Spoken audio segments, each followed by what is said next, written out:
Hi.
So as you can see, I'll be muted today skeptical.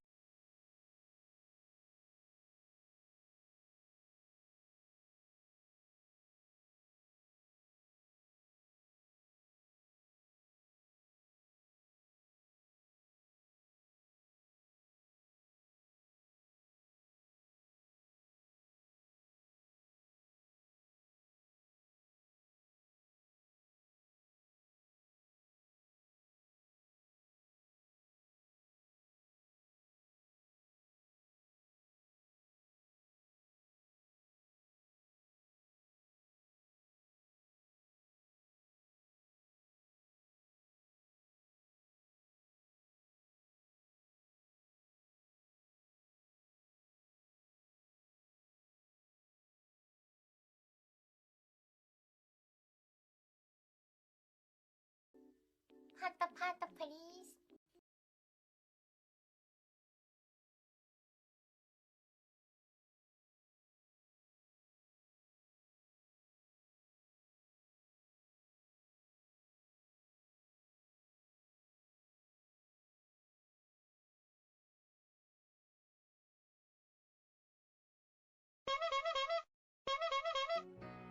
Look into my eyes.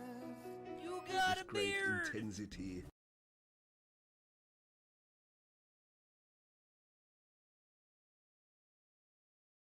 Hydrate, you bastard! Hydrate! My back! Oh, my back!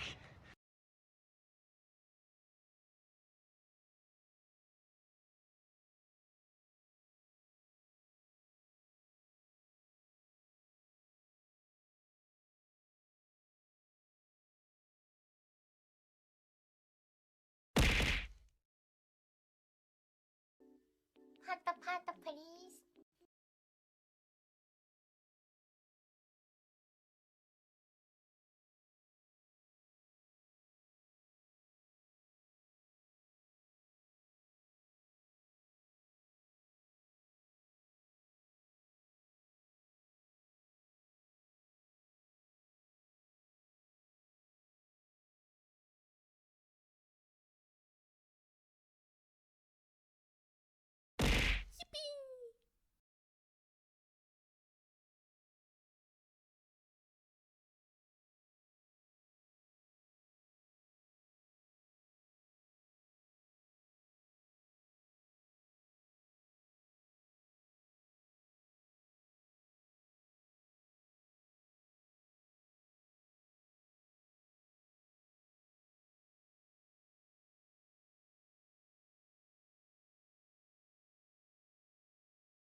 Should you have a minute? Off.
I have a bad feeling that something big's gonna go down.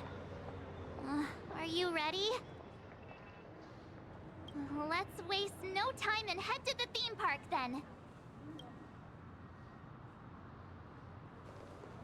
Mr. Yang. Why did you not tell your companions about my true identity? It's just like you said, an inability rather than an unwillingness.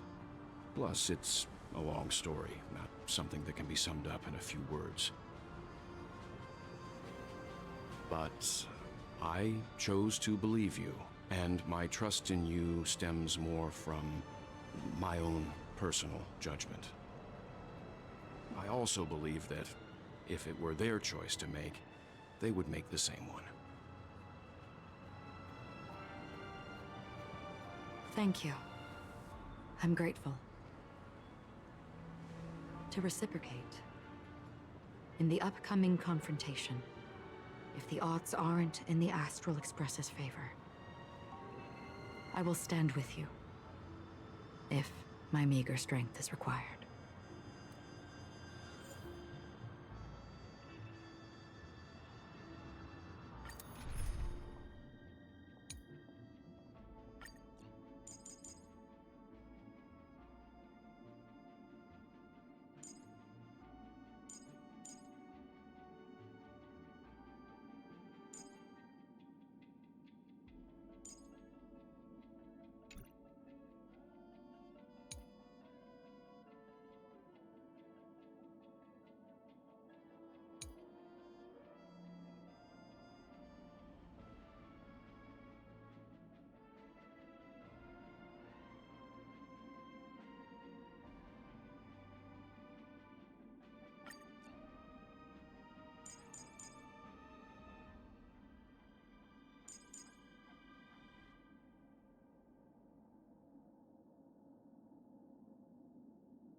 We're back here again. Aventurine actually chose a really conspicuous location. That guy's really taking it to a whole new level. Does he really think he's a superstar or something? Not a soul in sight. The hounds drove out the visitors, and now their whereabouts are unknown too. Everyone, pay attention. The other party has obviously come prepared.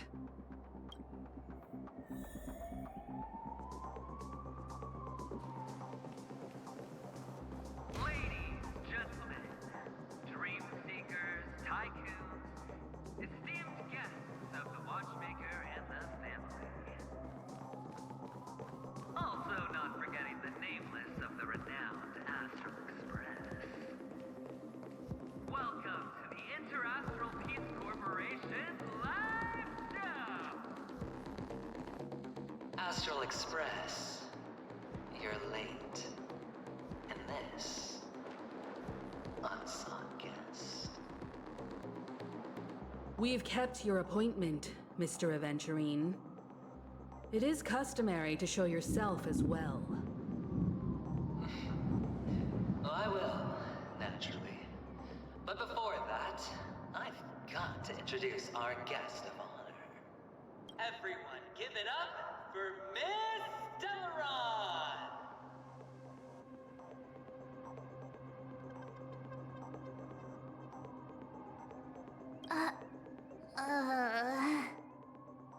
Let me remind you that in all likelihood, this stage and her identity have nothing to do with the wanted murderer. Oh no, they do. Of course they do. Otherwise, why would I work so hard to gain your trust and then invite you all here? Because she's the only one who saw all 3 homicides. She is the key to proving that the family's death does not exist in Drain's promise is nothing but a sham! 3 homicides? That's right, madam. The 3rd one is about to happen right now, right here, in Clock Studios theme park. A truly grand death. You, and you. All of you are going to die. And it's all because of you, Miss Stellaron. You will become the personification of death.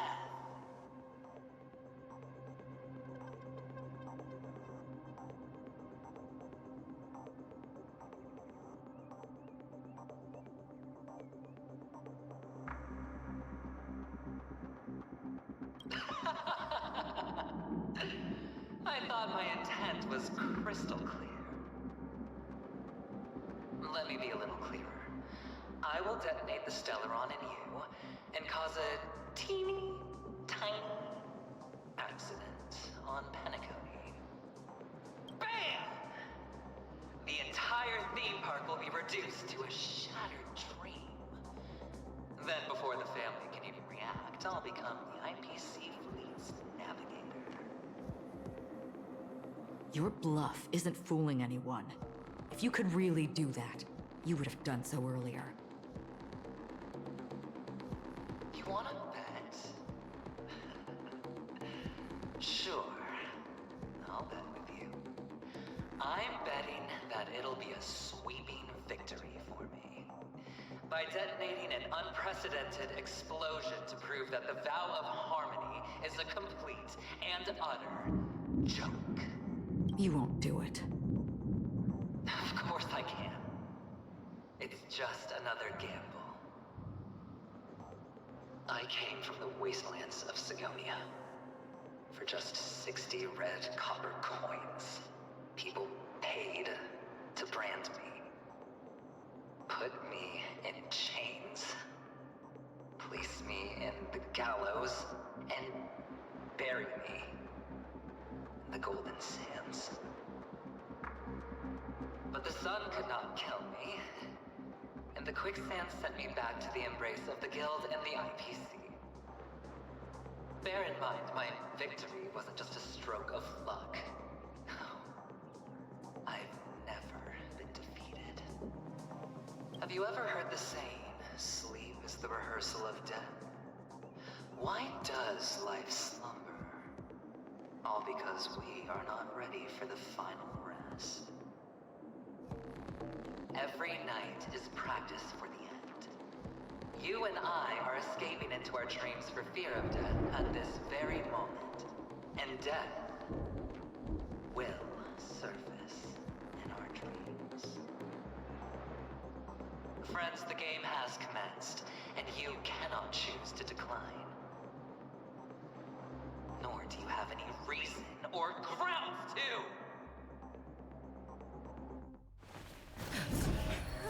The dice are cast.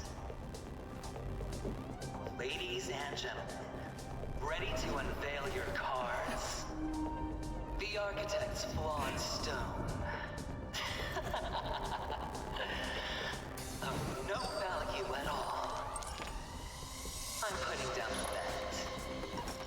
I'm taking the gamble. I'm claiming the win. I'll invade the wheel, a daring gamble. Walking the brink of death for rebirth. For the Emperor Lord! All right. Let's see who has the last laugh. Let the game begin!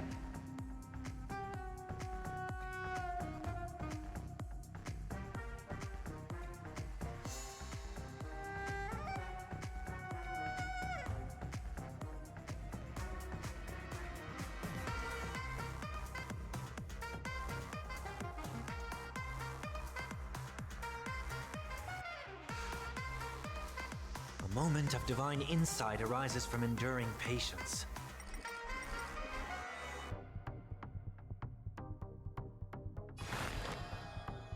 Serenity stands clear before me. What's wrong? Never seen perfection up close before? Open sesame. Final flame coming down from above. Catadons? Ha!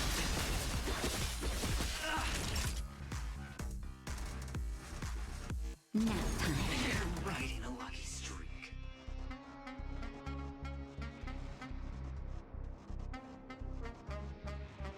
Serenity is before me. I don't have time for games. Expand your thinking. Everything I've got. Just a little something. Think nothing of it.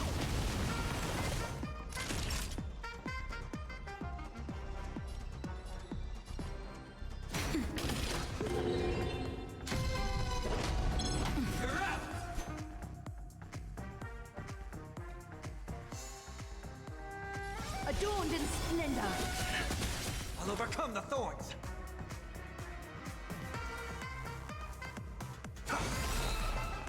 In this watch over you and guide you on your path. Open sesame. Prepare for some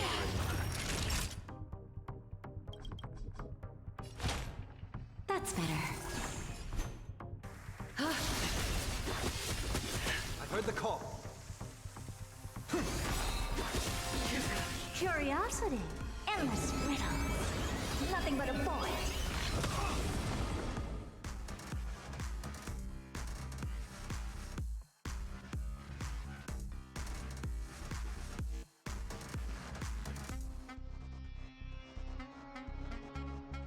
Expand your thinking. Glimpse the unknown. Being direct is always preferable.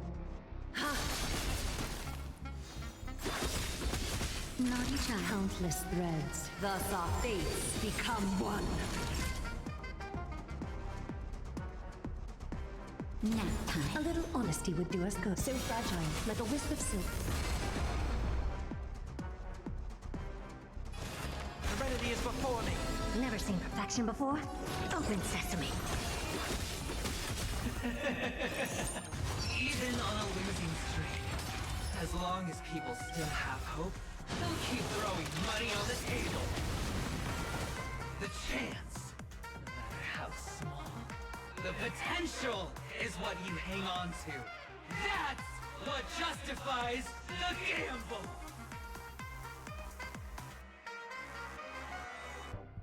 Find stillness and enlightenment will emerge.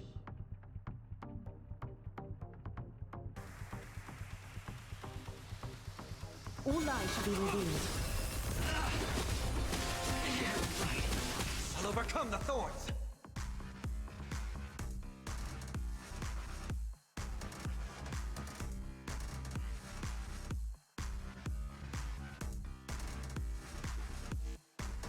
Chat, do you have special Moment of weekend divine plans? insight arises from enduring. Time for a shot. You're riding a lucky streak. Time for resolution.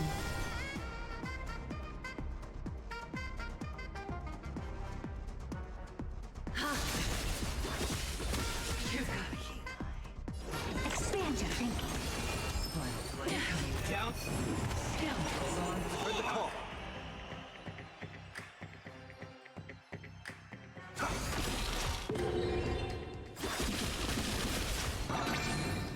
In this mortal. Watch over you and guide you on your path. A little honesty would do us good.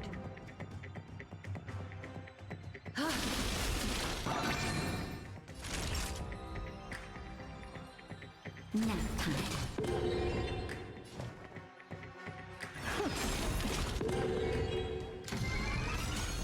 It's all or nothing. It's of no consequence. Of no great concern. Countless threads. Thus our fates become one. So fragile, like a wisp of silk.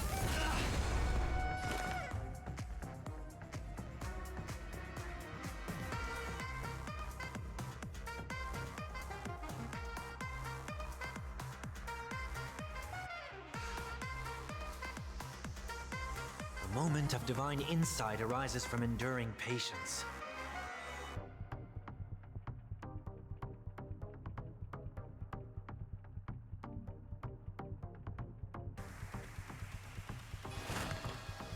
Serenity is before me. I don't have time. Curiosity. Endless riddles. Nothing but a void. You're riding a lucky streak. Expand your thinking. Glimpse the unknown. Everybody's like that, down to the last player. So why can't I be happy too? Why can't I feel that free?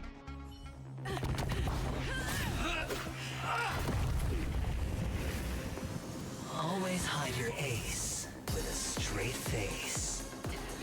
I'm starting to get a little impatient with you all.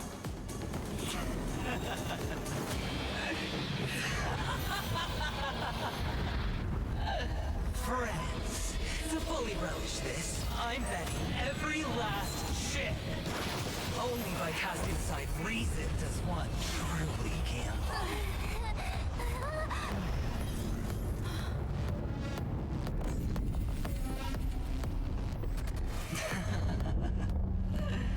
Emanator, I know you'll match my wager, right? You're leaving?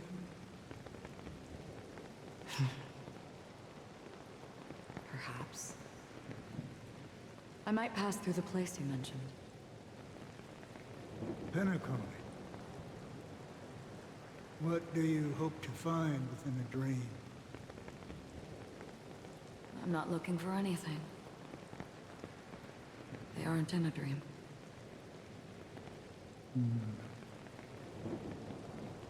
I'm afraid the family will not open the doors for you.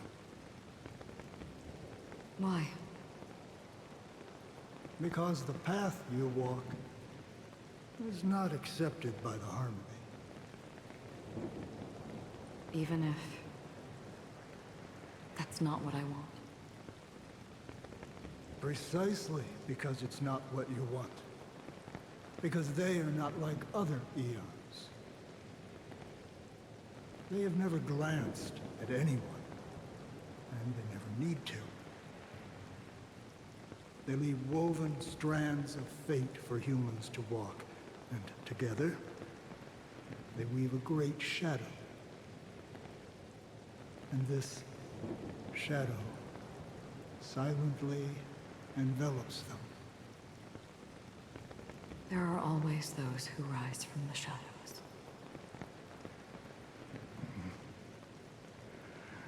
They mostly become a part of the shadow. In your eyes, am I the same?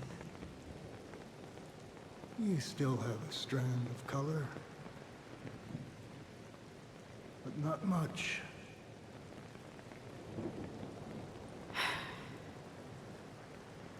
That is enough. Before they vanish completely, I will reach the Nihility's end.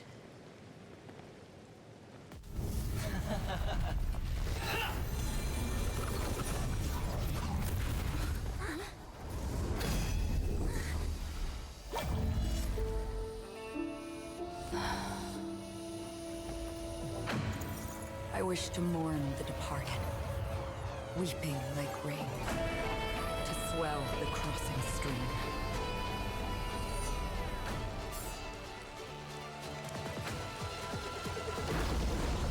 As the tide arrives, leading you back home.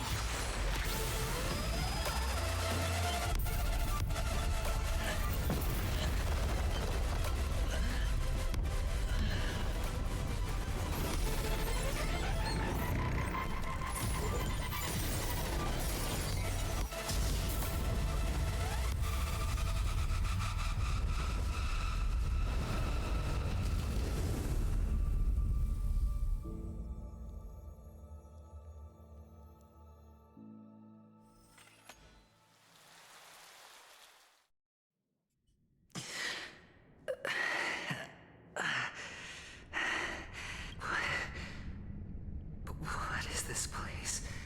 A gigantic black hole.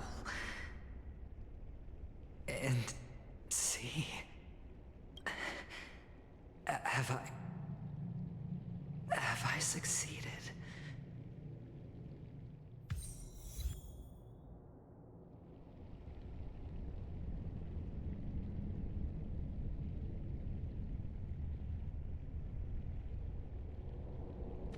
Welcome to this sad world, Kakavasha. Your good luck is the most precious wealth we, all Avgin, have.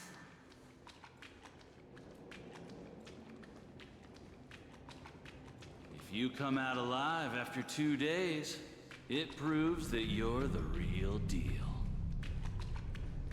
Wealth, status, power. The IPC will give you whatever you ask for us. We will reunite in Kakava's next Aurora.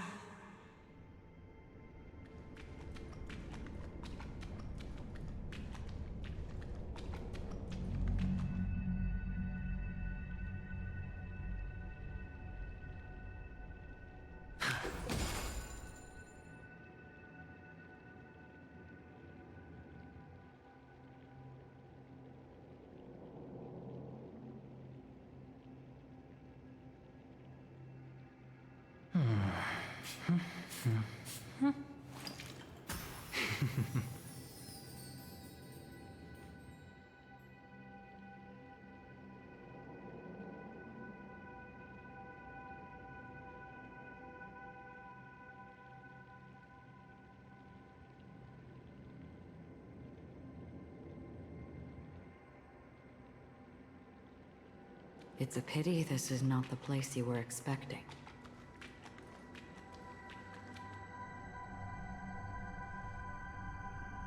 Melody. Is it? Perhaps to you, I am just an emanator who's hiding her identity. But the sleeping and shapeless never glance at anyone. They have no face, no form, and even less of a will to speak. The nihility envelops everyone equally. Only some who have gone under their shadow can go farther, tainting themselves with more nihility. That's all. That's all. My friend, you really leave me at a loss for words. So, is this my final destination? The land of the dead? This is all but a fleeting dream. One of the thousands of manifestations of IX. Under the watchful eye of nihility, we momentarily linger here before moving on to our own paths.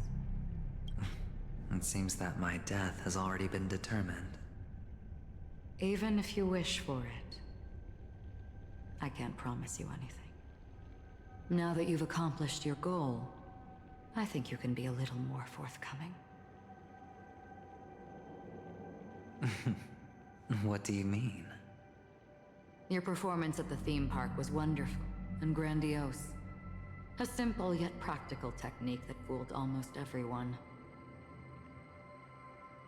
No one would have ever thought that you would have gone to such lengths, even staking your life just to prove a fact that had seemingly been disproved long ago. Real death does not exist in Penacony's dreamscape. Why would I do this? Because this is the only way you can uncover a secret that is even more unspeakable than the serial murders. To use this dream death to get there. To that promised land people constantly seek in this grand gathering. Penacony. The legacy of the Watchmaker. The true land of exile. How did you find out? I never imagined that something I learned about unexpectedly would become the key to connecting everything. It's that person's identity, isn't it? I see you're in the know. Let's just say I put money on the possibility. The murder isn't nearly enough to disrupt business as usual. Even if there were 1 or 2 murders on Penacony, most people wouldn't be personally affected. And that won't create any waves. This dream of theirs isn't a boundless sea. It's a lonely island. The family used the Harmony to build a high wall and isolate them from the vast and treacherous ocean of the outside world. That barrier they built keeps death out. But it also keeps the secrets that are lost in that watery abyss from floating to the surface. In a beautiful dream, free of suffering, who would want to go fishing for those secrets? No one. Unless someone Pretty goes boy, to the other enter side of the the event barrier. horizon, please. and lives to tell the tale. Someone already has. I got the idea early on, chewing on that masked fool's little hint. If a mute isn't someone who cannot make a sound, then it has to be someone who cannot speak. Someone who survived the treacherous depths, but is unable to take the stage and speak the truth. Well, I'm happy to know she's safe and sound, and still on Penacony. Hint? Is that not proof? Well, proof is the one thing I don't have. The only thing that can prove these conjectures is for the family to come clean. And with the way they buttered up these outsiders, it seems pretty clear they're intent on covering their tracks. But you don't need proof to have a suspicion. And for me, suspicion is enough. I didn't need to find the Memory Zone meme. I just needed for someone to kill me like it killed that silver-haired girl. You don't sound very confident to me. Going out of your way to make citywide broadcasts in an attempt to involve more people. You are simply betting on the possibility of someone being able to break down the barrier. You're very lucky that fate has decided to let us cross paths. I happen to be equipped with a very sharp blade. Sharp enough to slice through the veil of dreams. I can also carve the Harmony's brand off of you. You possess great cunning, deliberately setting us up to be on opposing sides, constantly repeating the words of the Emanator in front of others, leaving me no choice but to draw my blade against you. And that's how you win. Opportunity and strategy, both are essential. And in your plans, the IPC always wins. Even if you lose the bet. To the family, the life of an ambassador is still invaluable. Well, it's a huge gamble, isn't it? But allow me to point out a mistake. The IPC's success is not guaranteed. I, unfortunately, have no contingencies for such an important matter. Detonating a Stellaron. I can't do it. The Aventurine stone is too broken to even safeguard my escape from the stage. If, at the end of the day, you did not unsheath your blade, I would have lost the bet. It is pointless to discuss what-ifs. You have won. Your prize is an entry ticket into that deep sea. And after this, whether you can return from the abyss is another gamble of yours. Have you never wavered? Wavered? Of course I have. But I can only bank on my own good fortune. Because other than that, I have nothing. Wake up from this dream and go to where you should be. Your gamble is not over yet.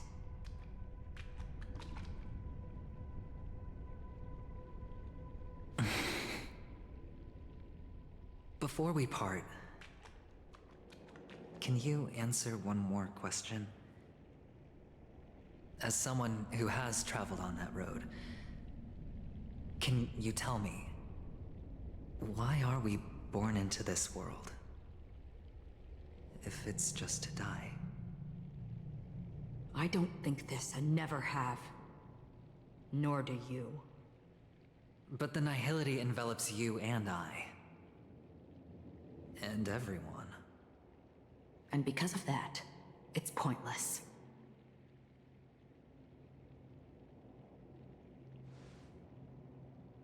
But it is still there. If the dice of fate are always weighted, then that is our destiny. Why, then, do we struggle against it? My answer might not be able to resolve your confusion, because it has been with you throughout your journey and is already a part of your life.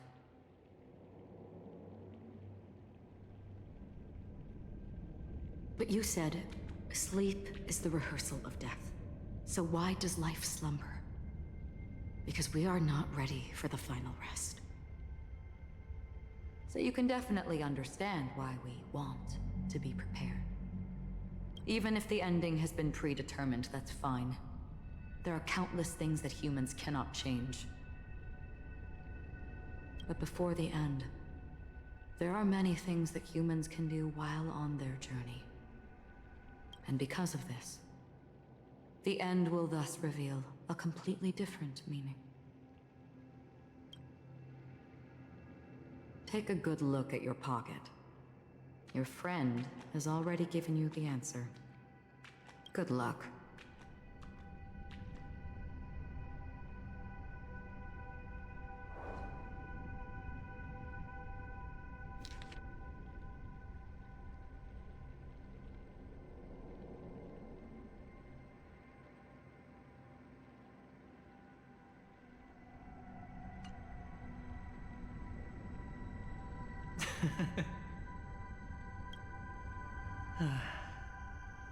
Then I shall get going.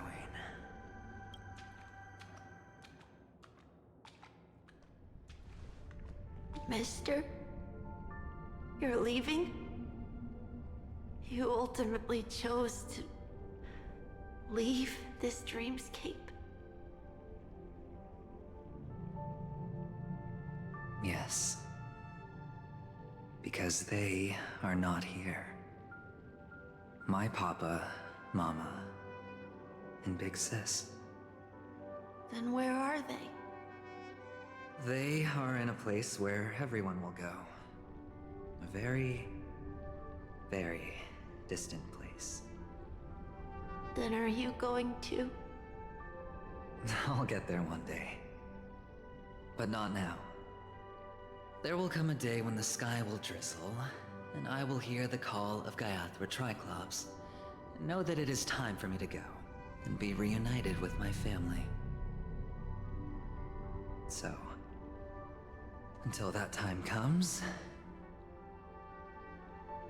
I should be preparing. Preparing for what? Well, preparing to face them, Kakavasha. And to make them proud. I know you'll be able to do it. Good luck.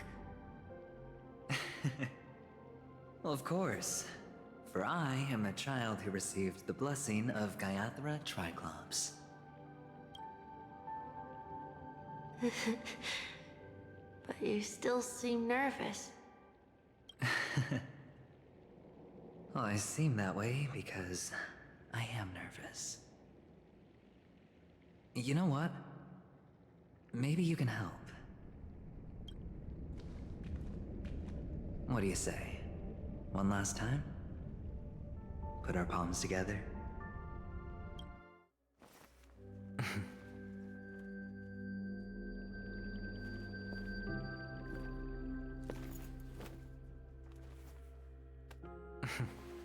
Are you going now? Yes.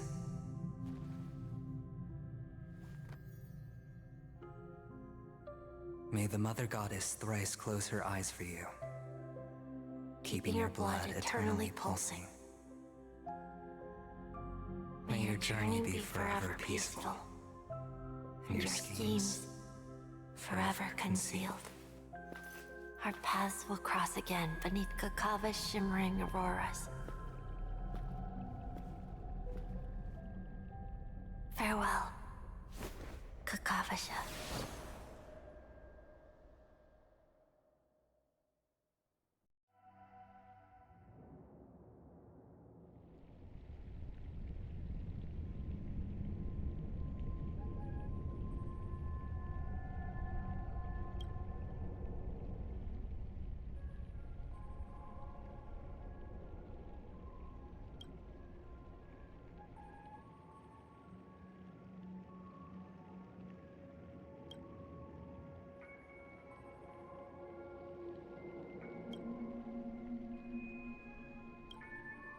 The light of the Aventurine stone has disappeared. represents one outcome. He kept his promise. And got what he wanted. As planned, your cornerstone has been successfully sent to the family's territory. Then... let's fulfill our duty and start harvesting.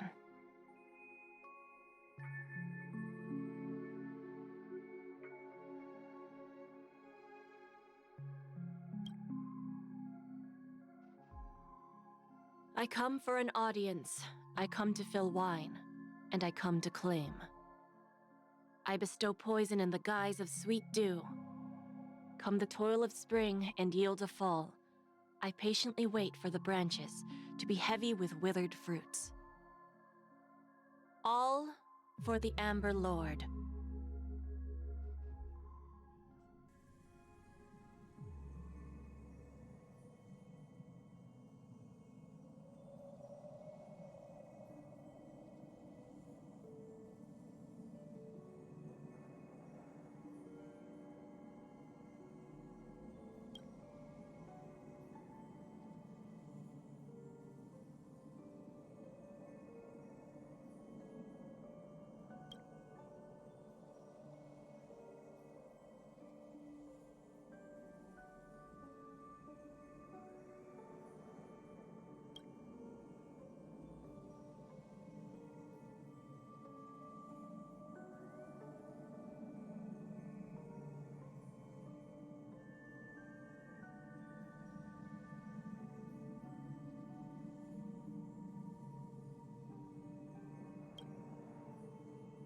You're awake. I've been waiting on you for quite a while.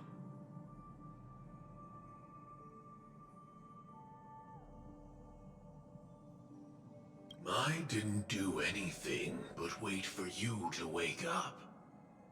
You've met me before. I'm Sam, a Stellaron hunter. I originally planned on showing up earlier to reveal some truths to you. But I encountered more roadblocks than expected. 11 times I've tried, but ended in failure. Before I knew it, this world and I became too intertwined, and it became too difficult to escape the constraints of the script. Elio is right.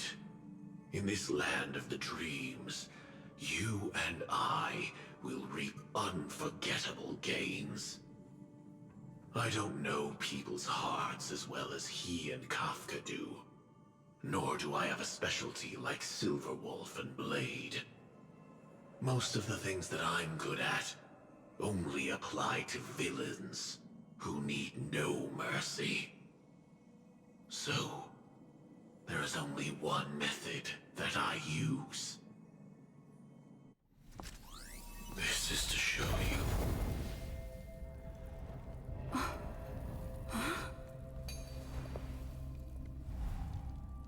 All that I am.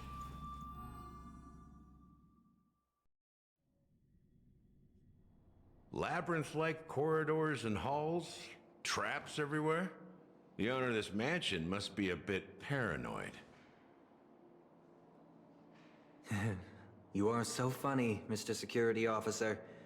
I hope that sense of humor of yours has helped you find the serial killer. Just expressing a personal opinion. Why?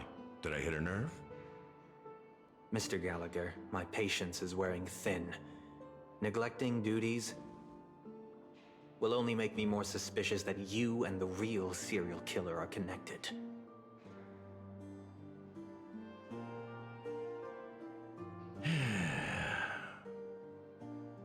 Scoundrel, punk, drunk, hooligan. I have heard this trash talk all too often. But I have never once thought that I'd be treated as an accomplice to a murderer. I take back what I said. Your problem isn't paranoia. You're just crazy, you know? Lunatic.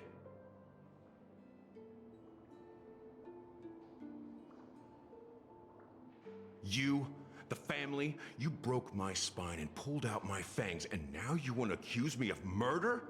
Ridiculous. Only idiots who've drunk too much Soul Glad will berate a stray dog in the streets. What exactly is making you say all this nonsense? You should be more concerned about the Outworld visitors who are making a scene in the theme park than me.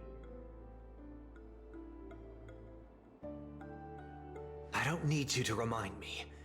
The moment that ambassador walked out the doors of the mansion, I knew what he was trying to do. My servants see everything. His little magic tricks may have fooled me, but no matter. I'm happy to see how things have turned out. Why do you think that I just let him go? And why do you think I emptied the theme park stage? Because my target from the beginning has always been you, Hound. The more noise he makes, the more opportunities I have to make you and your true master pay in blood. If I were really the murderer, why would you need to be so secretive? Ha! I forgot. You also have a difficult master to serve, telling you to ignore the murder case and focus solely on that Charmony festival. Isn't that right, my brother? Looks like your disguise has helped you successfully understand every facet of the family. Disguise? You must be blind to be accusing me of being a fake. Open your eyes, take a good look.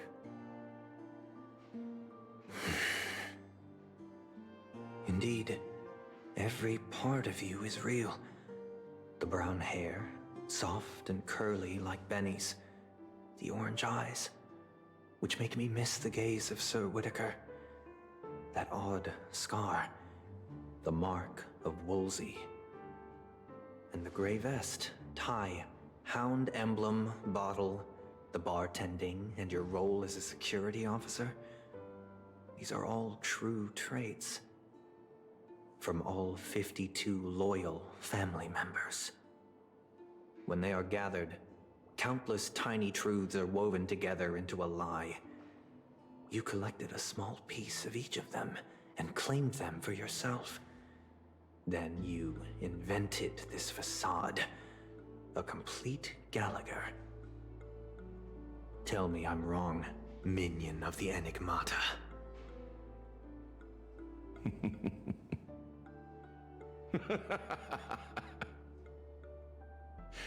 You have guts, I'll give you that. Not bad. I severely underestimated you.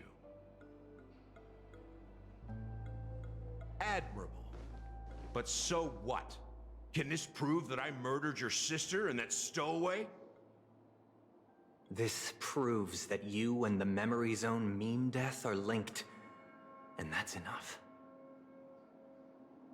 Listen up. I don't care how you did it. I only care about one thing. The answer to a question.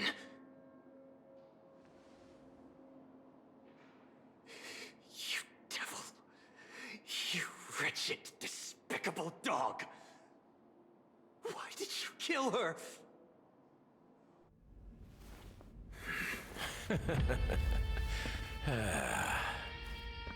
You know, in the thick of things, people are blind to the grit in their eyes. Yet they can always feel it scratch. Want the answer? I'll give it to you. The whole thing is just fate playing a cruel joke on us.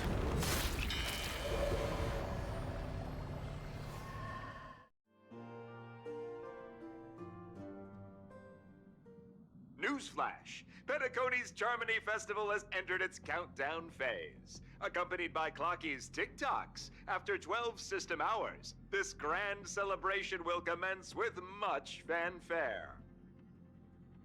I already told you! We can talk things out! I'm sorry, Fluffy. I really have something urgent to attend to, so I had no choice but to resort to asking this favor of you all.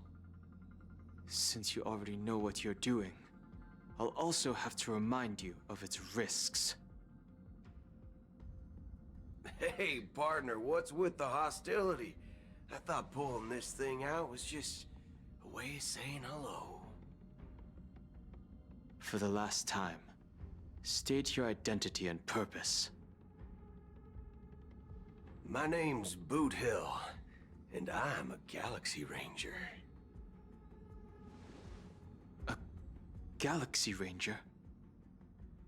You look like you seen a ghost. Did you think we all went extinct? Well, that's the price you pay for being off-grid for too long. The righteous heroes of the hunt would never hijack the Astral Express. I ain't hijacked anything. What, chatting with someone while holding the gun is considered a hijacking? It probably is. Pardon my frankness, but there are plenty of rumors in the cosmos regarding the Galaxy Ranger's current status, and none of them are pretty stories. I have a hard time believing you. Oh, this is hilarious. The tale that this bunch of fools spin is getting out of hand. There's even a bit about the Galaxy Rangers being turned into gibbons by Dr. Primitive, and they're in some valley screwing around on swings. Of course, I know you won't believe me, which is also why, similarly, I have a hard time believing that you're the real Nameless. See the bullets in this gun? 9mm, an eternal classic. I may need the Astral Express's help right now, but if you're an imposter just like that one, then this bullet might just end up in my head. I can't allow myself to be exposed to danger. That's just the way it goes, so you all have to first prove yourselves, Huh? Where are you going?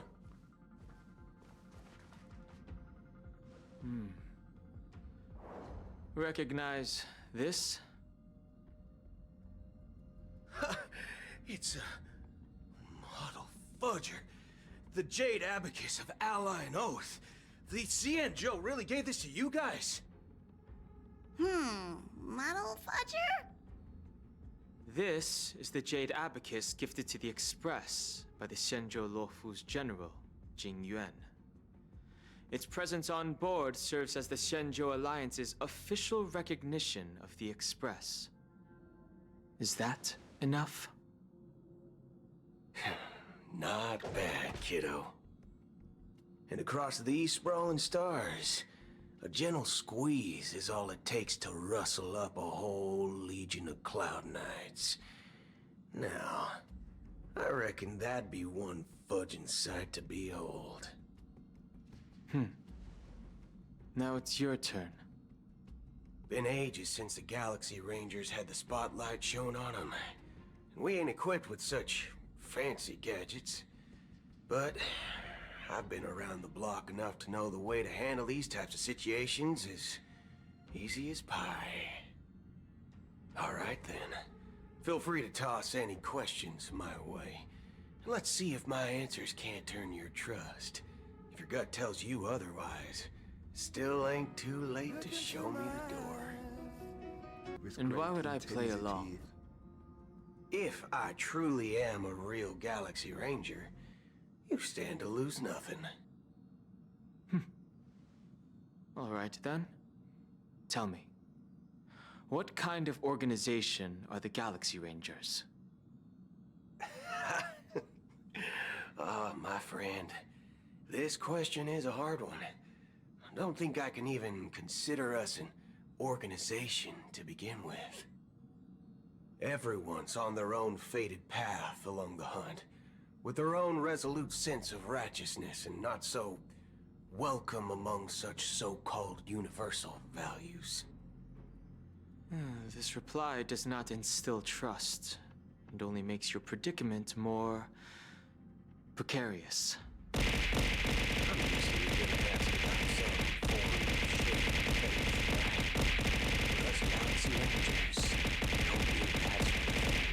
What brings us together is a bottom line.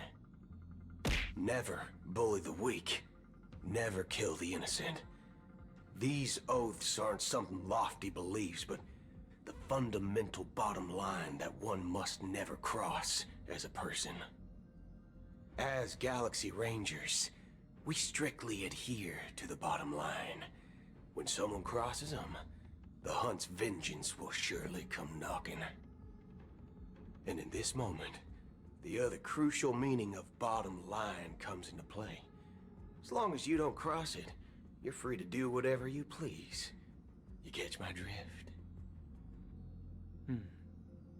Second question. Why do you seek trouble with the Astral Express? I already said that I seek no trouble. I must go to Penacony for a matter. But I don't have an invite. And I can't even enter the family's hotel doors. If only I could borrow the Nameless's identity. The entire cosmos knows you're guests of the family. Aren't the Galaxy Rangers also esteemed guests? Oh, you've hit the nail on the head. This is why I'm here. It's fine if I tell you. The Rangers are pursuing an imposter. A son of a nice lady posing as one of us. She's on Penacony right now. My informant is a memo keeper. She's the same as all mimetic organisms, appearing one moment and gone the next. She scares the fudge out of me. Still, she gave me some vital info. That Galaxy Ranger imposter. Who is it? Is that the third question? Is it a hard question? It isn't. Just that you might not believe me. That person calls herself Acheron. And according to our informant, she could be an emanator of nihility. That's impossible. That's what I said. Don't worry. When I first received the news, I had the exact same reaction as you. IX never gives anyone so much as a first glance, and that's perfectly normal. What reason would they have to bequeath strength unto mortals? Then you must know that emanators can also conceal their own identities, which, for many people, it's better that way. Otherwise, there'd be wanton bloodshed across the cosmos, or even, perhaps, turning their back on the path they're supposed to follow. I had the good fortune of running into an elation emanator. Its appearance was no different than that of those clowns.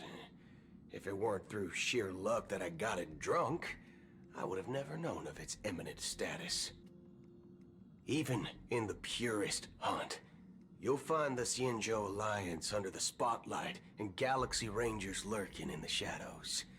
Paths are inevitably concepts created by people and exist in planes beyond our understanding. To reckon that nihility emanators don't exist, well, maybe we just ain't nihilistic enough. So, do you understand now? Your companions are in danger, and it's pretty harrowing. If you don't want to believe me, you'd best send a message to them, but I'd advise you to move fast. We don't know what's happening in the dreamscape or how much of what the memo keeper said is true. And that Acheron, who knows what she intends to do?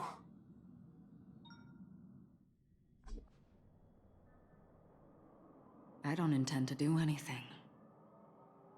That's not up to you. Did you know?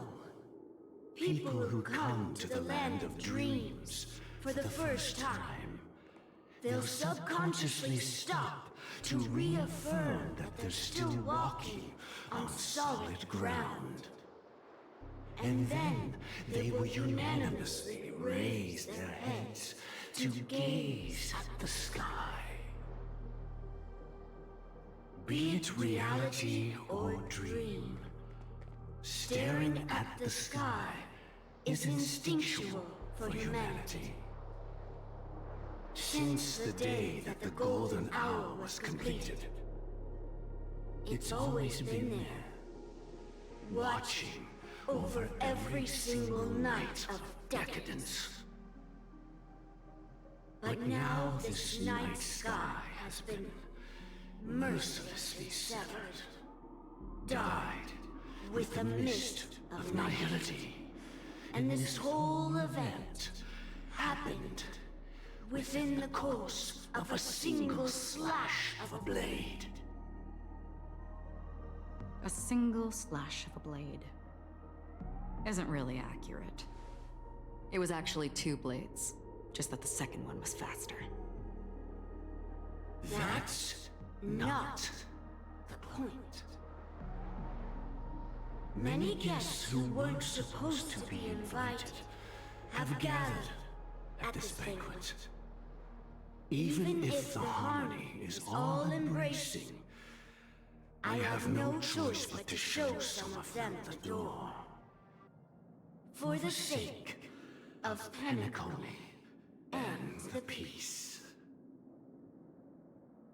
The planet of festivities has no place for you, a puppet of nihility.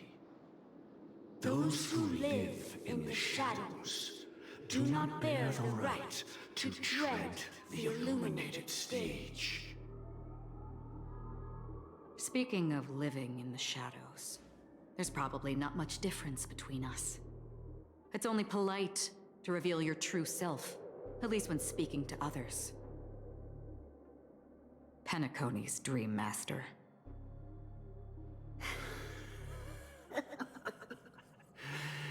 That's just another reason that you can't stay. Whether you believe it or not, this is the real me. We are one. Is this the united as one that the family espouses? My mortal shell has long since dissipated.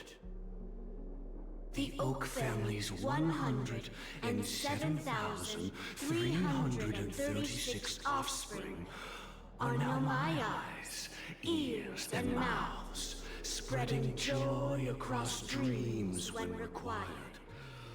And in times of essential need, exiling evil from this haven in my stead. From the sound of it, it seems like you're asking me to leave Penacony. I am glad that you're an understanding one. Alas, I'm not asking. If you think you can. Are you threatening me? I ended it with a period. It was a statement, not a threat. Knowing who I am and still showing such malice. You're not the first, nor will you be the last. This scene played out many times before. And usually, when faced with my questions, most people retort, "Why can't I?" The result has invariably been that they can't. You are confident. But be reminded, the family is forgiving, but not weak. The cords of the harmony extend across worlds. If you do not comply, when the blade is unsheathed for even a hair's breadth, you will never be able to escape the eternal Centurion's wrath in all of your lifetime. 137 individuals. That is how many heathens I have exiled since I became Dream Master. Among them were those who once severed my wings, and those who immolated my body. And here I stand again, about to add another mark to the tally. And you will die. I mean, all of you will.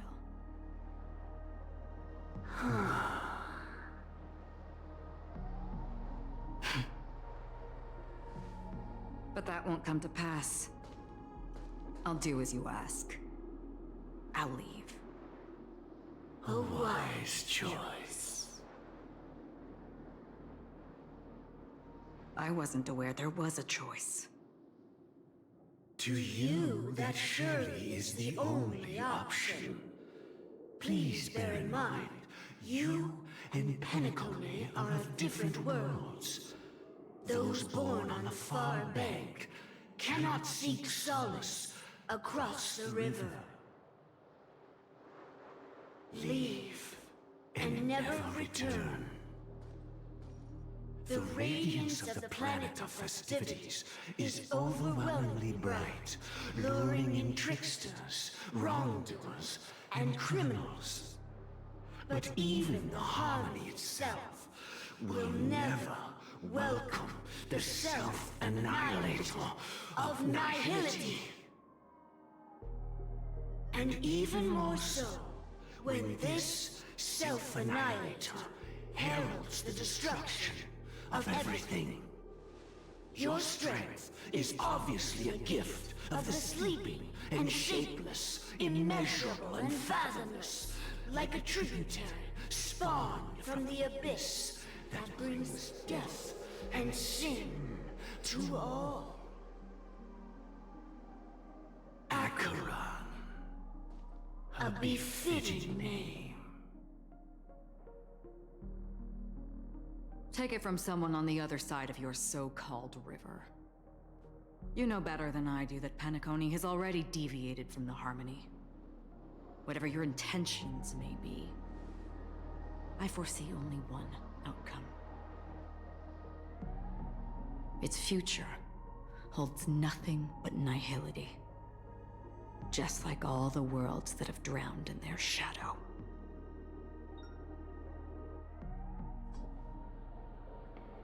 Attention, please. The unusual event that occurred moments ago was due to a technical malfunction at Clock Studios theme park. The family has promptly responded to secure the area, and we're happy to report that there have been no injuries. Oh, I swear that was no movie shoot. So many chips fell from the sky, and I even caught one of them. But it vanished in an instant before my very eyes. Excuse me. Are you talking about the Clock Studios theme park incident? Hmm? Yeah, what about it? Oh, Miss Robin! Am I seeing things right? No need to worry.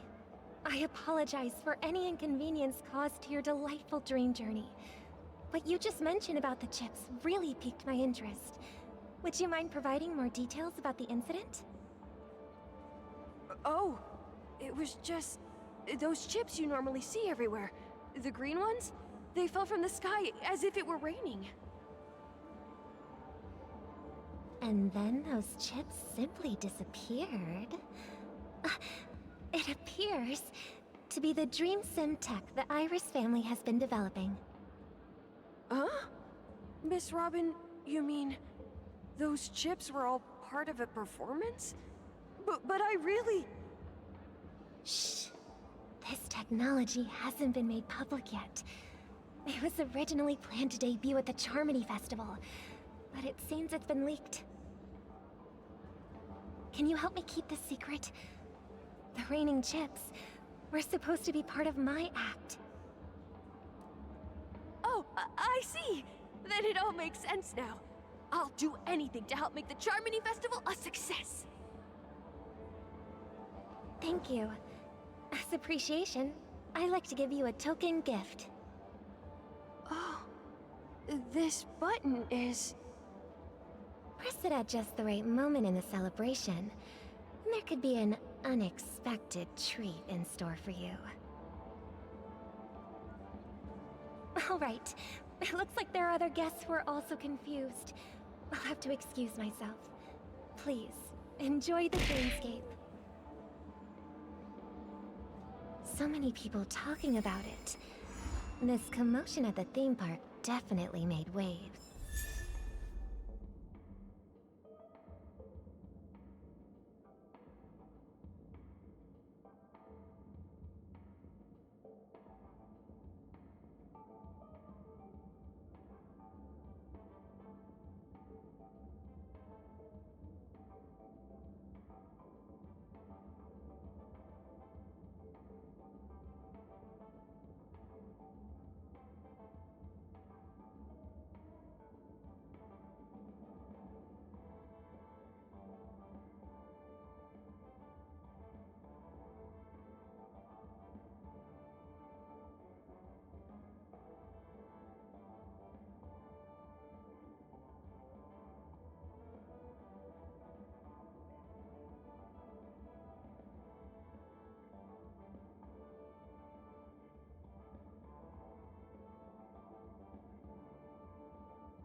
The family promised they would protect the guests within the dreamscape, but I witnessed a group of organic life forms making their way to the theme park. And soon after, a rip tore through the sky, and black rain started leaking out of the void. The family needs to provide a reasonable explanation, or I'll take my loved ones and return to reality. I thought the dreamscape was supposed to be a paradise. If it's not, then there's no point staying here. It appears the good sir has seen many great events. And it's true that an uninvited guest has unexpectedly entered the dreamscape. However, their target is not the ordinary guests, but the ambassadors of the IPC. The family will certainly ensure that the safety of the guests is of the highest importance. Miss Robin, I know the Bloodhound family has already sealed off the theme park and has control over the situation, but it won't resolve the problem. The family can try their best to protect their reputation, but as a guest, I don't wish to gamble with my life. But as you can see, sir, no innocent bystanders were affected in this incident. Perhaps the dreamscape is not as perfect as promised, but there's no place safer than dreams under the family's rule. I believe you know this better than I do. If this incident happened in real life, how many people would be able to walk away from it?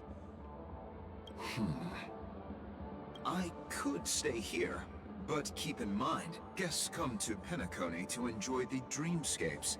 They do not wish to be entangled in a conflict between the family and the IPC, so let's not have any more unnecessary incidents. Of course. With the Charmony Festival about to commence, we will spare no effort in our preparations. Rest assured. To express our apologies, the family has arranged this gift for the guests. Thank you for understanding.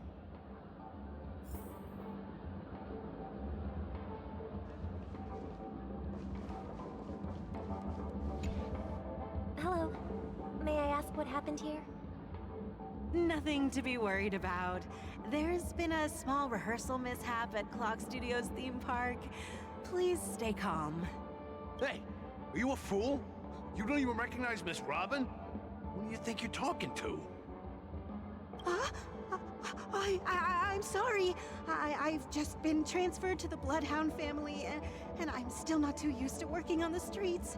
I didn't realize it was you. I'm so sorry. Hey, don't sweat it.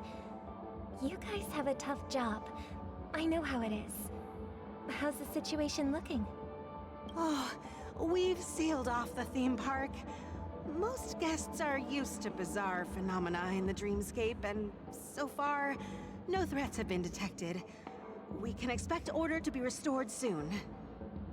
Rest assured, Miss Robin will intensify our patrols to ensure that no incidents occur. I trust you guys. But regarding what happened in the theme park, what do you hounds think about it? It's okay. Well... Actually, I was there shortly after it happened. Is it true that the IPC's ambassadors came with ill intent? And that Galaxy Ranger who easily cut through the sky? Miss Robin, tell you the truth, everyone's been talking about it. The myriad factions on Penacony have already been causing unease for everyone. Thank you all for your loyalty towards the family. The planet of festivities has indeed run into some trouble. The representative from the IPC... he's trying to regain ownership of Penacony and is prepared for a hostile takeover. Of course, the family did not agree. The result of the failed negotiations is as you see it now. No wonder. So this is the main reason why the IPC staff are banned from entering the dreamscape. Did they apprehend the troublemaker in the end? Don't worry. Mr. Sunday is currently tracking his whereabouts, and I'll have something to show for it soon. However, given the situation, the IPC surely won't let this go easily. Therefore, we are relying on you hounds to maintain the order and stability of the dreamscape. Please be assured, Miss Robin, we take our orders seriously. We won't let those IPC cronies get away with this. Thank you for your hard work. If there are any other members who still feel uneasy, please tell them on my behalf that protecting the dreamscape requires everyone's help. This is a small gift prepared by the Iris family for the guests. There's one for you too. Please, open it at the Charmony Festival for an unexpected surprise. I can't believe I received a gift from Miss Robin. It feels like I'm dreaming. Wait, I am in a dream. If trouble comes knocking on our door, we're not afraid to go to war. Rest assured, the Dreamscape's peace will be protected by the Bloodhound family.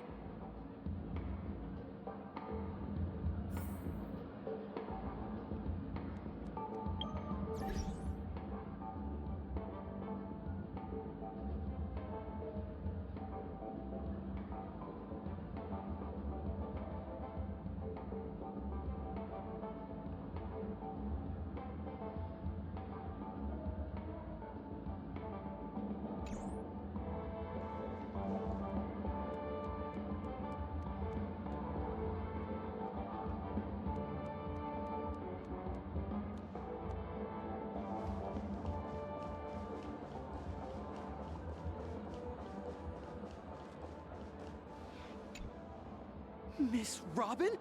That's the renowned cosmic superstar, Miss Robin! I didn't expect to meet a fan here. I'm honored. Welcome to Penacony, a world filled with wonderful dreams. I can't believe I'm actually meeting the real Robin! Shouldn't you be preparing for the Charmony Festival? Preparation is important, but the ceremony is fundamentally about sharing the Great One's harmony with everyone. If there's a chance to sing with everyone, I will not refuse. Regarding the recent mishap, I understand it negatively impacted some of our guests. As a member of the family, it's only right for me to come forward and offer my apologies to everyone. But, are you sure it was actually a mishap? Everyone saw those chips descending like rain and the red light tearing through the sky. Claiming it was merely special effects seems a bit far-fetched. Plus, I met that generous gentleman. He looked really out of it and kept talking to himself. Is this also part of the performance? Everyone, please do not panic. I believe that the family will give everyone a satisfactory answer in due time. Even if you say so, Miss Robin, it's hard to believe. Some people just never listen, do they? It's never ending. It just goes on and on. I'm getting really tired of this. Miss Robin? Still, I suppose I should keep on helping everyone. I am the epitome of joy, kindness, and goodness, after all. Huh? What was I just doing? And, who might you be, miss? Here, take this, little guest.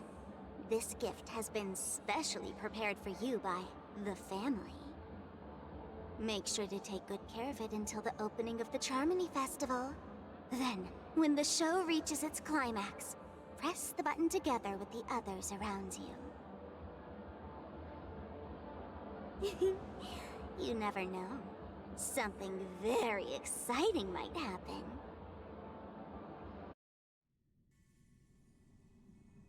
We're back to where it all began.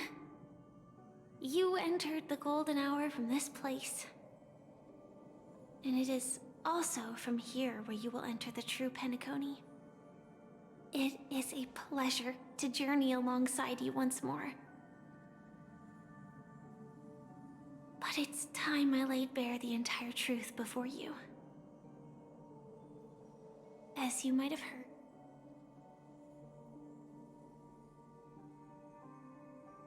I'm fine. Sorry, I hope I haven't scared you. I know you have many questions. Do you remember when we encountered death in that strange dreamscape? When I was caught by that meme?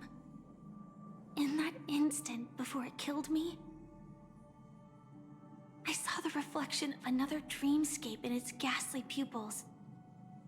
So, following the clues in the script, I came up with some theories about the meme. That's why I instructed Silverwolf to issue invitations, drawing everyone to the Dreams Hotel. I intended to call upon death before you arrived, to solve the riddle using more direct means, and then invite you to join. However, contrary to my wishes, I couldn't defy the script. And I didn't get a chance to explain it to you. It is how you see now. I was impaled by the bladed wings of death. The heavy pressure of concentrated memoria miasma exploded in my mind as if it was actually reality. But after the momentary numbness subsided, I found that my body was absolutely unscathed. I was still alive. And it was just as I thought. I had arrived at a place starkly different from this beautiful dream. beneath the dreamscape of Penacony lies another, more chaotic, more primal memory zone. Its name? Land of the Exiles. And so, then I returned to the hotel in the dreamscape, hoping to tell you of its existence. Yet I could not reveal my own identity. So, I could only divert your party's attention and lure you away from the battlefield. And after all my attempts proved futile, it wasn't until not long ago when a crimson blade of light shattered the high wall of the dream, causing you all to fall far into the abyssal depths of the dreamscape, that I was able to awaken you and your companions one by one. And that's it. That is all that's happened so far. I know it's tough to believe all this without reservations. I just want to say, you are very close to the final answer. Just one more thing needs to be done. And then I can prove it to you. Now, let's leave this place. Please close your eyes. Take a deep breath and visualize the dreamscape's outline in your heart. And remember, you must not open your eyes at all times. 3, 2, 1. Don't be afraid. The one who has come to greet us has arrived.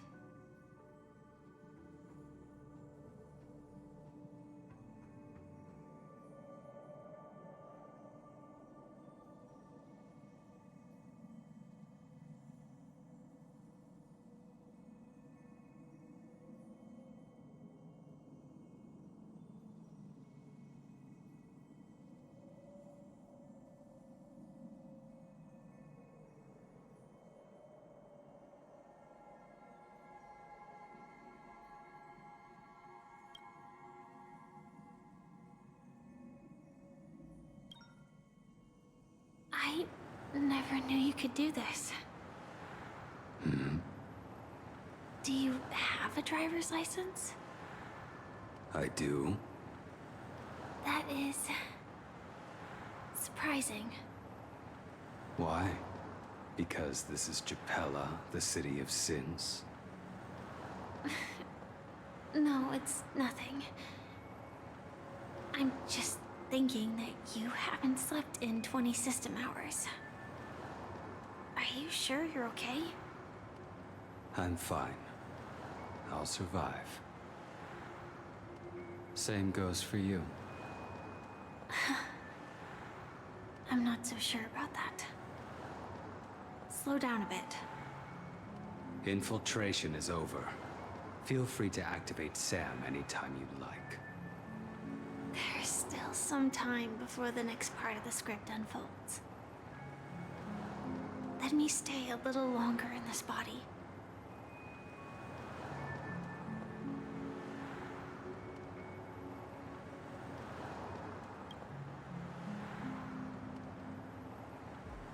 Such a long tunnel. Didn't feel this long when I set off. In half a system hour, it will lead us to Kafka. And then comes the downfall of the Japella Brotherhood. Is that also part of the script? It's in your script too. Sorry. I didn't notice. Their destiny won't change just because of your selective ignorance. I told you before, it's a bad habit. What about you then?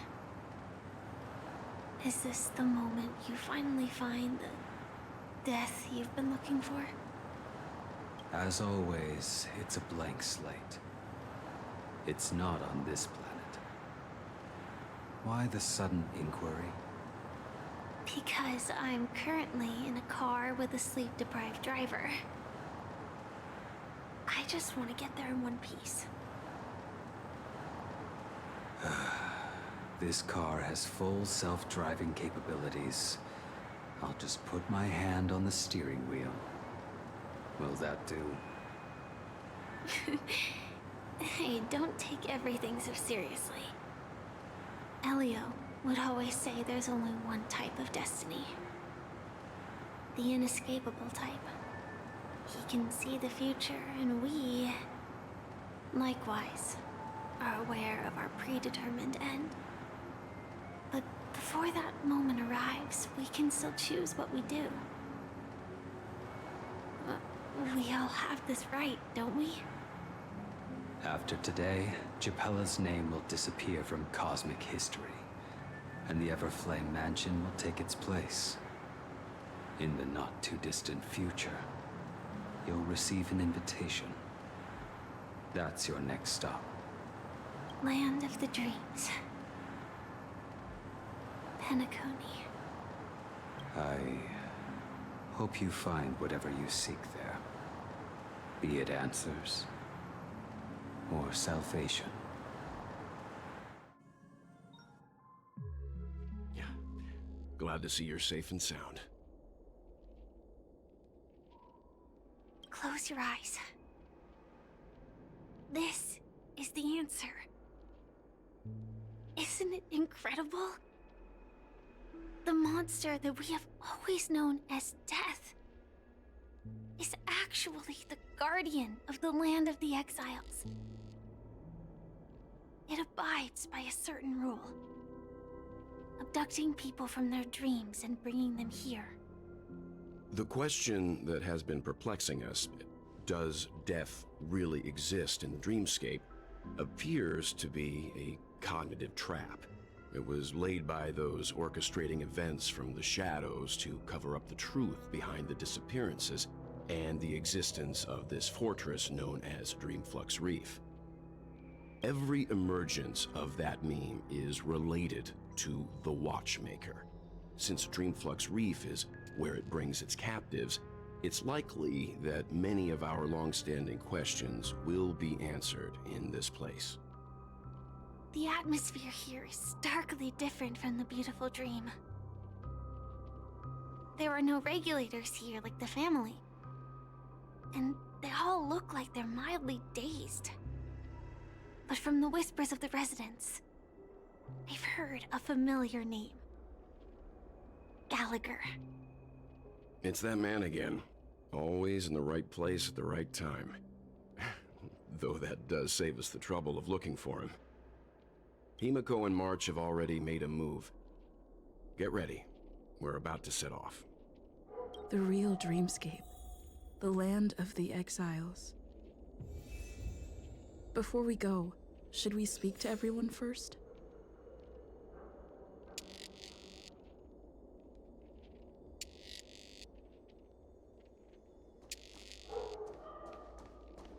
Cut away the heart of strife.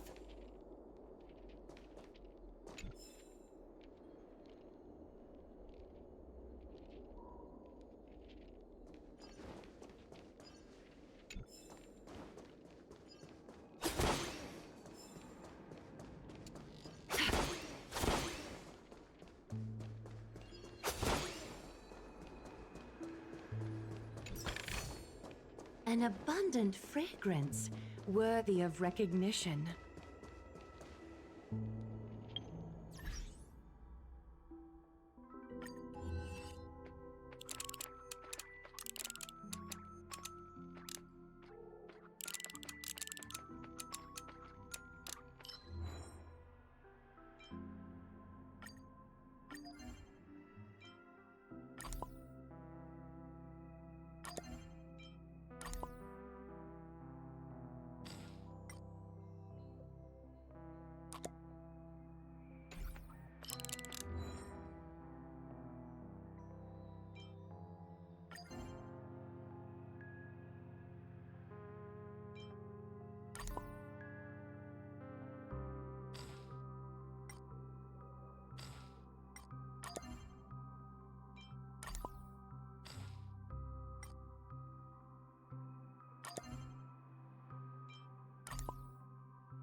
Welcome to heaven.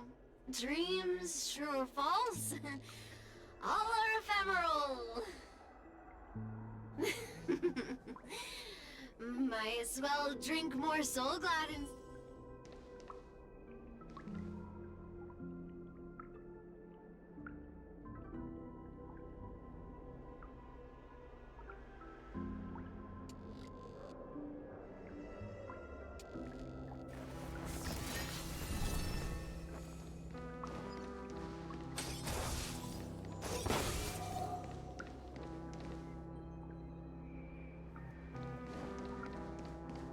Keep going straight down this alley, and it'll lead to an elevator. It'll take us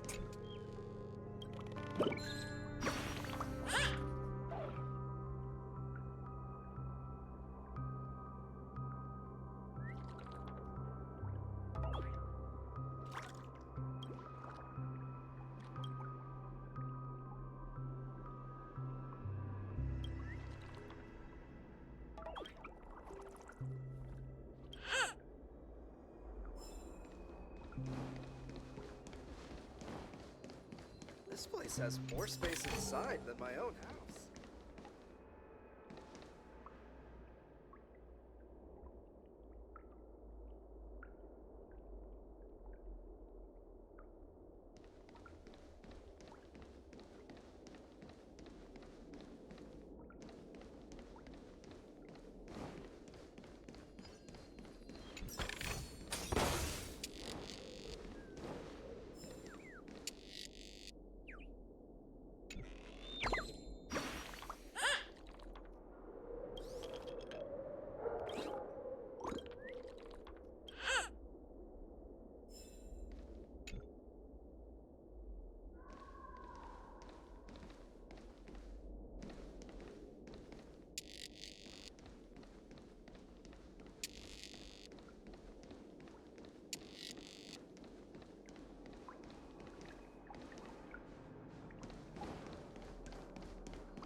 What a huge clocky.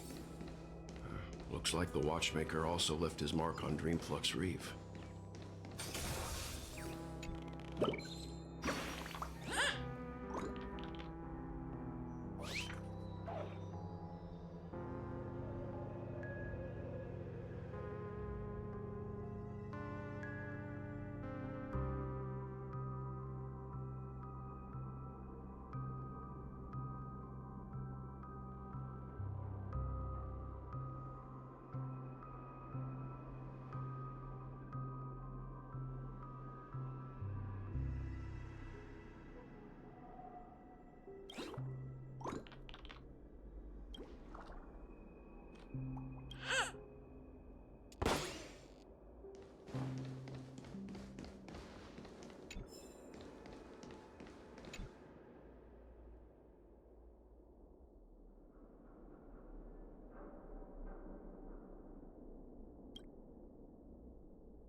Unbelievable. To think there's a settlement of this size within the dreamscape. And all beyond the family's reach.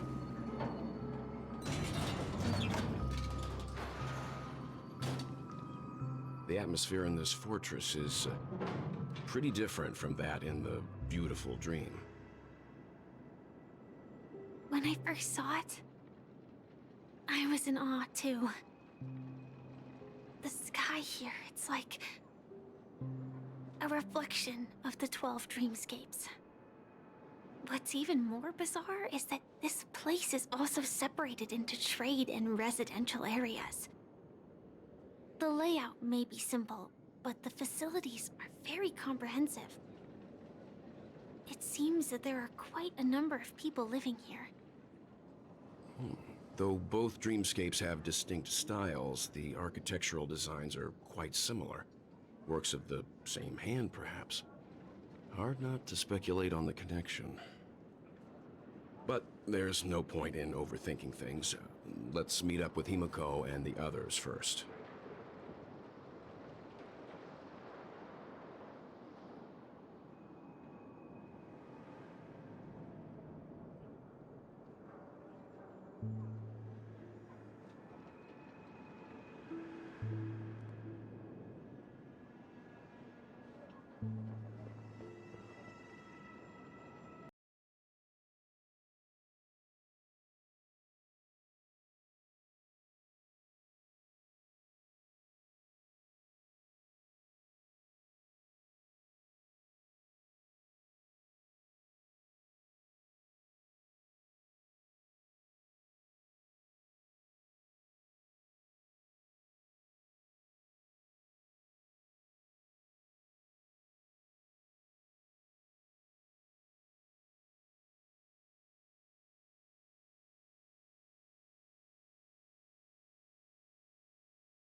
Take a right turn at the end of this road and you'll reach the trade district.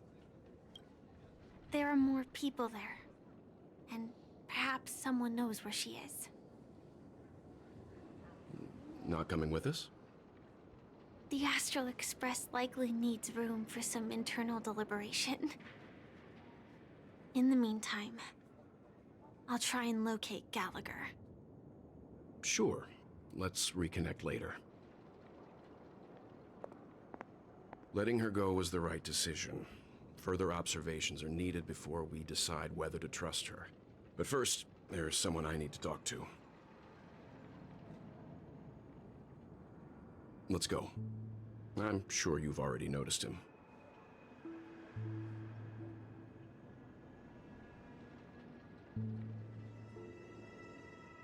He's right over there. The Reverie Hotel's bellboy. How did he end up here? And right after Miss Acheron severed the beautiful dream. We'd better check, just to be sure. Trash can is perfect for me, and perfectly legal for me to stay in.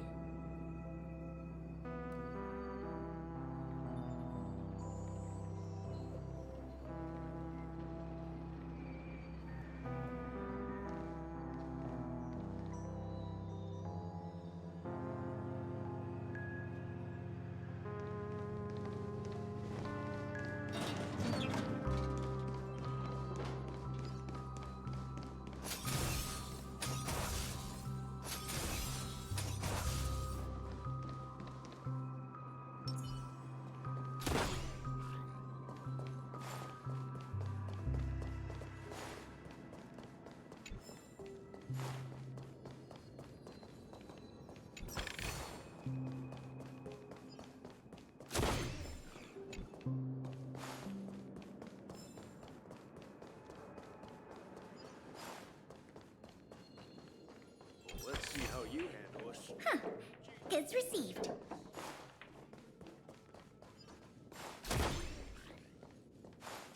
I knew you could.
more!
Goods received.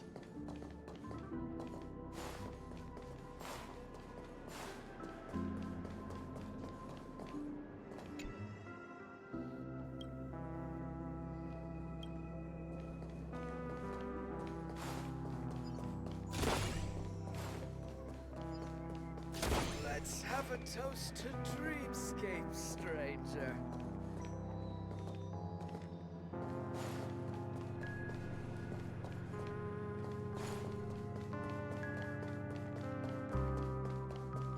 Quiet.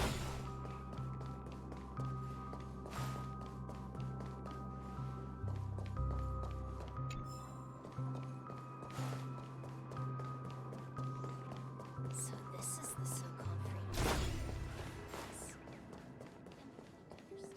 I remember when this place was all hustling and bustling. Nothing was spared to pay the town.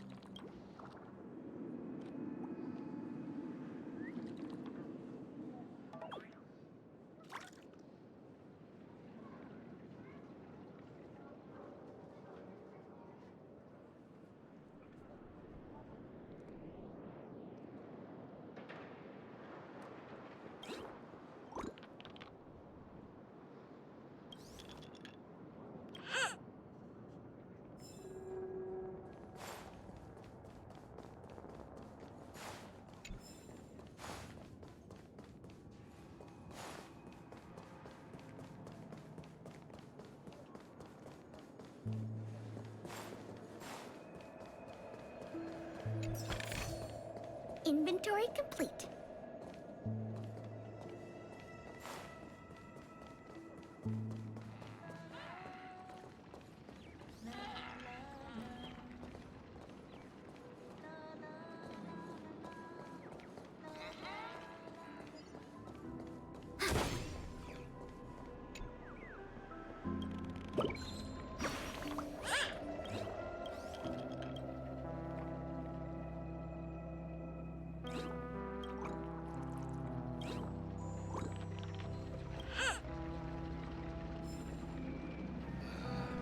Just a wallflower.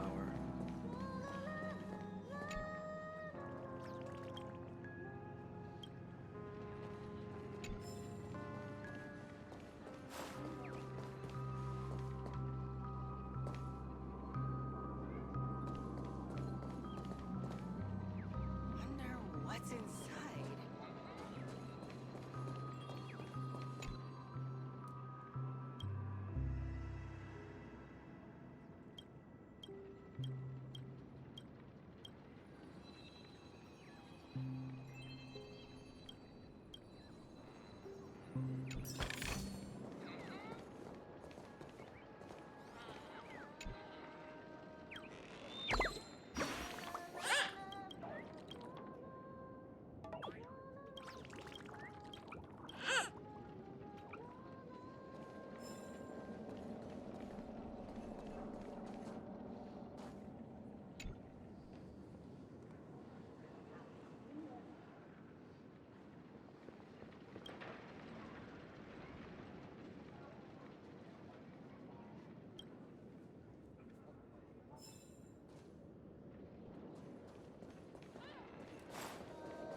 Quiet.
Nothing ever beats a good drink.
Inventory complete.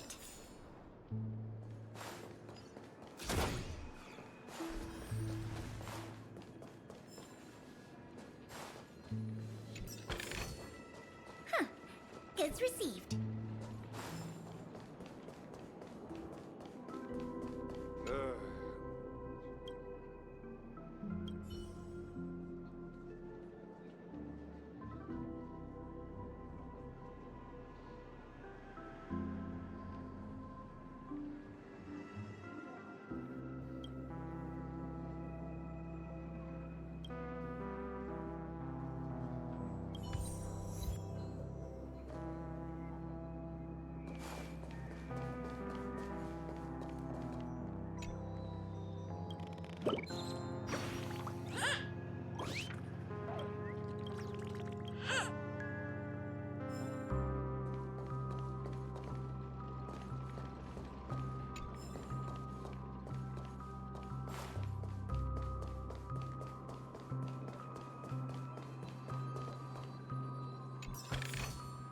Inventory complete.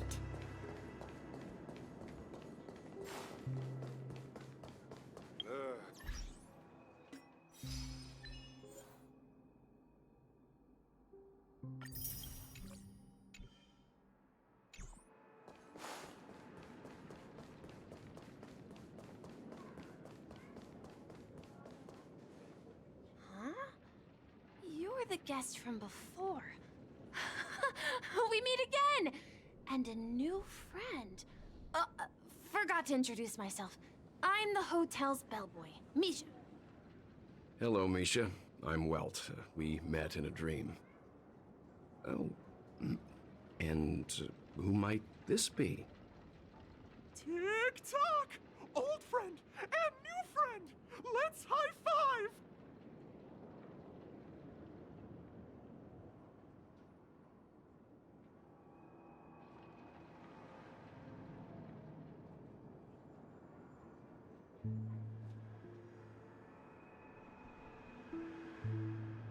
Your, memory zone meme?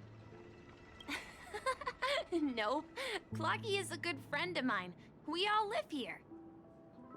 How did you two get here? This dreamscape isn't supposed to be open to the public. I wonder if it has something to do with Sleepy. So, this is your home? Yep. After my work in the beautiful dream ends, I'll go back home. Commuting used to be more convenient, but ever since travel became cumbersome, Sleepy started ferrying people back and forth between the two dreamscapes. This Sleepy. Can you describe what it looks like? Sleepy is a memory zone meme. Looks fierce and has many eyes. But it's actually really well behaved. Gallagher's been taking care of it. Based on the description, that meme is indisputably death. A nightmare for the family, but for the people who live here, well, that couldn't be further from the truth. Death? Not in a dream, surely. Sleepy's just a little aggressive, and sometimes messes up by fetching the wrong guess. But it would never hurt anyone. I see. Has it brought back any guests recently, say, in the last day or two? We're currently investigating a missing person case that occurred within the beautiful dream. I see. Then you'll have to speak with Gallagher. But he's currently busy hosting a visitor from the Oak family and specifically asked not to be disturbed. Mr. Yang, the person you're looking for, is it Miss Robin? Just as I thought. Considering what happened with Miss Firefly, this doesn't come as a surprise. If you're looking for Miss Robin, I can lead the way. She told me that she'd be willing to meet with outside guests. If it's not too much trouble. Also, we're looking for our missing companions. A woman with red hair accompanied by a girl with pink hair. Have you seen them? Oh, I haven't. But please, rest assured. Dreamflux Reef is a small place, and it's not as bustling as the beautiful dream. But its safety is unmatched. How about this? Since it's your first time here in Dreamflux Reef, I'll be your guide and help you find your companions. And then we can all go visit Miss Robin together. She's gone to Mrs. Grace's to visit the children. She won't be leaving anytime soon, so there should be enough time. All right then, we'll follow your plan. Well, we now know the answer to both murder cases that have caused such commotion in Penacony. As for the intentions of the mastermind behind it all, we're still none the wiser.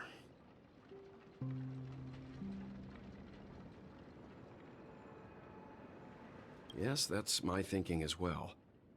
I'm not entirely certain, but we still have to find him one way or another.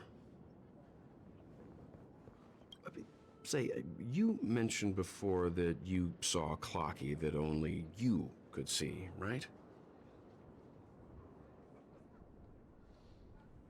I can't shake off this strange feeling. Am I really still so young at heart? Forget it. It's not important. We'd better just follow Misha.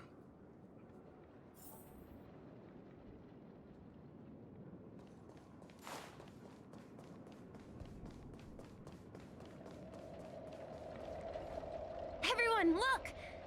From here, you can see the most spectacular view of Dreamflux Reef. A black hole? No. An accretion disk formed from consolidated memoria? Was Dreamflux Reef built on such unstable memoria? Oh, so Mr. Yang is also versed in memoria dynamics. I was just trying to figure out how to explain this huge hole to everyone. I bet you guys have a lot in common with Miss Kami.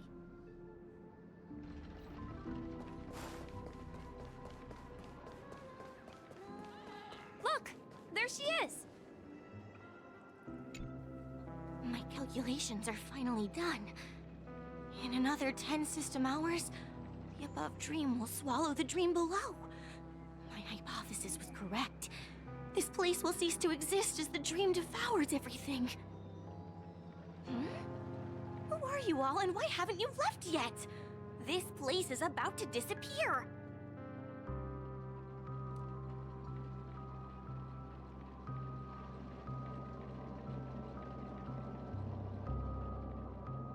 I'm Kami, a dreamscape surveyor specializing in memoria dynamics, and this is my life's work that I'm researching. See that huge gaping hole? It was just a narrow rift many years ago, but now it's grown into a giant hole. The surrounding memoria has been flowing towards the other end of the hole at a constant velocity, slowly but surely. But the scary part is, according to my calculations, the flow rate of memoria has recently changed, and it's faster than ever before. It's almost as if something is sucking it in from the other side. By constantly improving upon Madame Rosalina's memoria measurement method, I've finally obtained accurate results. After 10 system hours, the Dreamflux Reef will cease to exist. It will disintegrate like a melting glacier, and then fuse with the sweet dream fragments on that side of the void. Please don't worry. This sort of thing has happened many times before. Miss Kami isn't a bad person. She's just a bit lost in her own world. She'll probably realize she's wrong soon enough. You don't say. There was something else that piqued my interest. Who is Madame Rosalina? Oh, do you know her too? Or are you also a fan of memoria dynamics? We're very interested in Madame Rosalina's achievements. Could you tell us a little more about them? Why, of course! She's an excellent scholar of memoria dynamics, and the first person to apply memoria rate measurement methodology on interstellar travelers. Regrettably, due to the presence of the Garden of Recollection, ordinary people don't pay much attention to the nature of memoria. She departed this world without much fame, leaving only a few thin journals behind. I came to Penacony to learn more about my idol, and went to great lengths to seek out Dreamflux Reef, all because this is her final resting place. Prodigies always meet their demise prematurely. If only Madame Rosalina had more time, she would have discovered a way to reverse the flow of memoria. I felt it. The source is in the golden hour. There is a certain anomalous presence stirring the currents of the memory zone. I must uncover more concrete proof. I must convince everyone. Does the name Madame Rosalina sound familiar to you?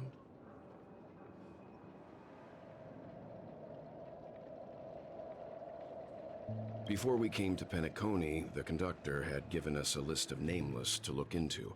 Her name was mentioned. It seems like she did a great deal of research and calculations in Dreamflux Reef, before abruptly passing away.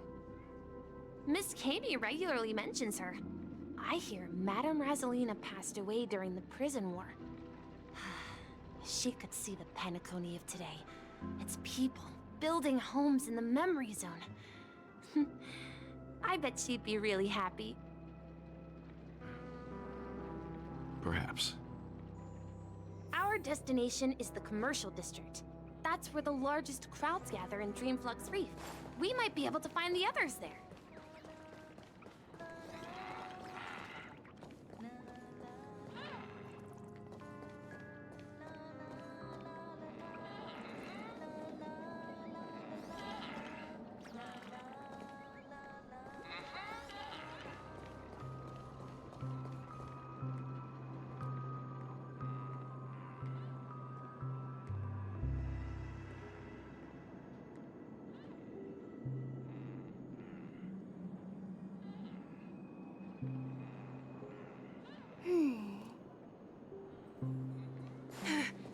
Let me go. Ghost, there's a ghost. Don't come near me. Oh my. I'm human and so are you. Can you get a grip? Ah, there you are.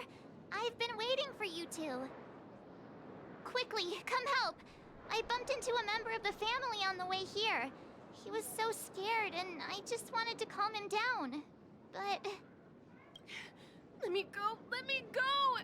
I've only done good in my life. Why can't I rest in peace after death? well, this is how it turned out.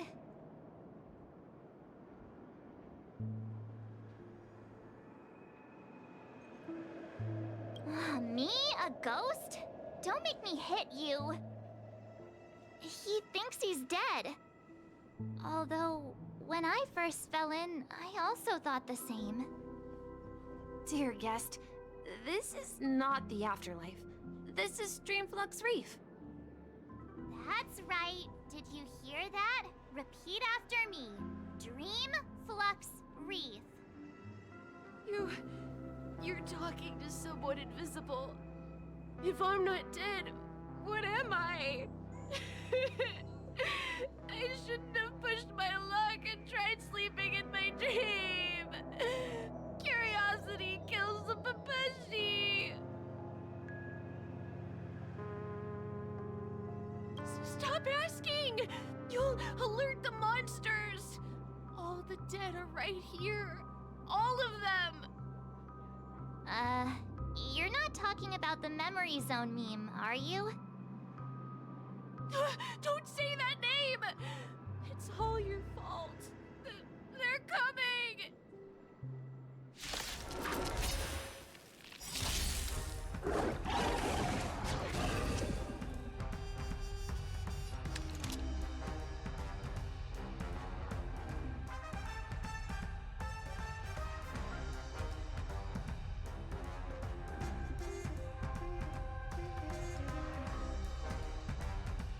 A decisive moment in the battle.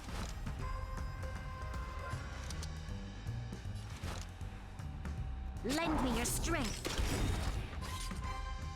We've entered the storm. To guard and defend. Crush them.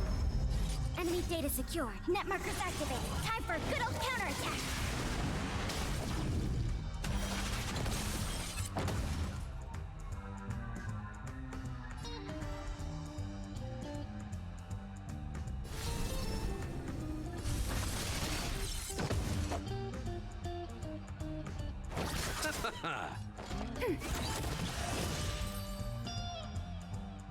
He passed out. His intense negative emotions attracted the nearby memory zone memes. I see. But why aren't the other people around here? Unlike in the Sweet Dream, people here don't see memory zone memes as dangerous monsters. And even if they pose a threat, people can easily escape by forcing a wake-up call. But we can't just leave this man here. Can we take him somewhere safe? We can ask Jessie for help. I've gotten to know many locals while waiting for you guys. Everyone here is living a self-sufficient life. I don't know how to describe it, but this place feels like the real dreamscape. This family will be done for. Done for. I knew you couldn't hold your liquor.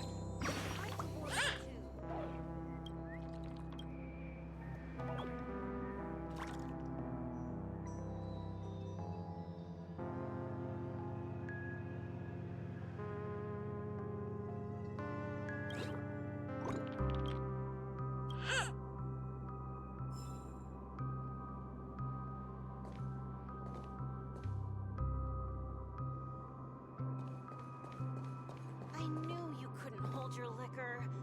Tried to warn you too.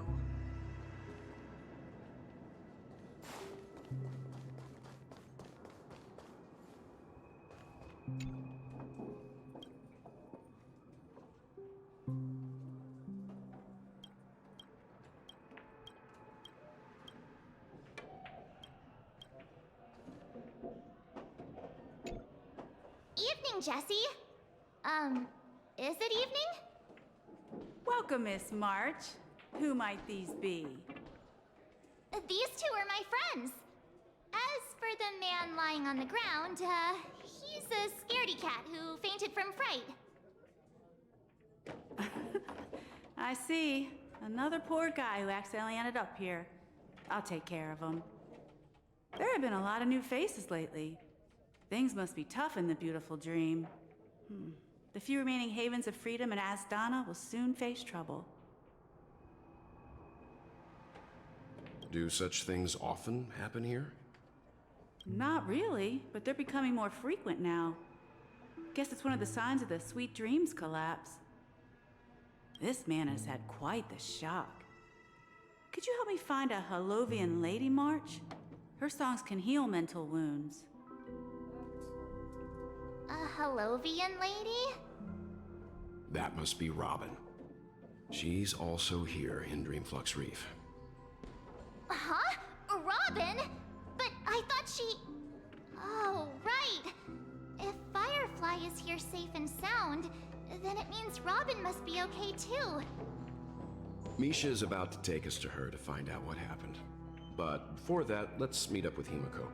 You were with her earlier, right? We met some stowaways in the residential area. Most of them came from neighboring star systems. I heard that places like Dreamflux Reef are scattered throughout the memory zone of Asdana, like islands in the ocean. They existed before the family arrived. I also heard that when Dreamflux Reef took shape, it was the center of all dreamscapes in Penacony. If that's true, it's no wonder there are so many similarities between this place and the Sweet Dream. Himiko must be gathering information. Let's hurry up and get going.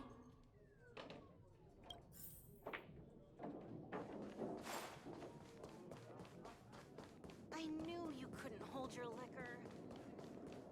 No! At this rate, the family will be done for. Done for! This is where we split up. So that's how it is. I never imagined we'd gather the remaining details here. To borrow Gallagher's catchphrase, what an unpredictable twist of fate. Himiko, here they are. Ah, perfect timing. Now that everyone's here, I'd like to introduce everyone to Micah, who's partly in charge of the Land of the Exiles. Micah, these are my companions. It's a pleasure to meet the Nameless. You know us? I've been keeping an eye on you since the day you arrived in Penacony. We would have met under more appropriate circumstances if Dreamflux Reef hadn't been isolated from the 12 dreamscapes. Please, allow me to formally introduce myself. I'm Micah, the Gravekeeper of Dreamflux Reef. Gravekeeper? Life in Dreamflux Reef is pretty liberating. Everyone here mostly keeps to themselves, without meddling in others' affairs. My daily task involves cleaning a few tombstones. You're too modest, Micah. When lost dream chasers stumble upon this place, you're the one who takes care of them, guiding them back to the sweet dream, or showing them how to survive the wild dream chaos.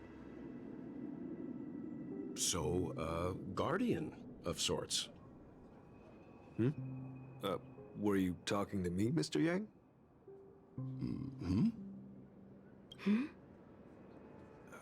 On that note, Mr. Mika, which tombstones are you referring to? We didn't come across any graveyard when we arrived. They're actually just symbolic stones. But since you're curious, Mr. Yang, I'll take you there. I have a feeling you might find something of interest there. But before that, you have an important guest joining you. An important guest? Who could it be? This way, please. The roads here in Dreamflux Reef are a bit run down, so watch your step.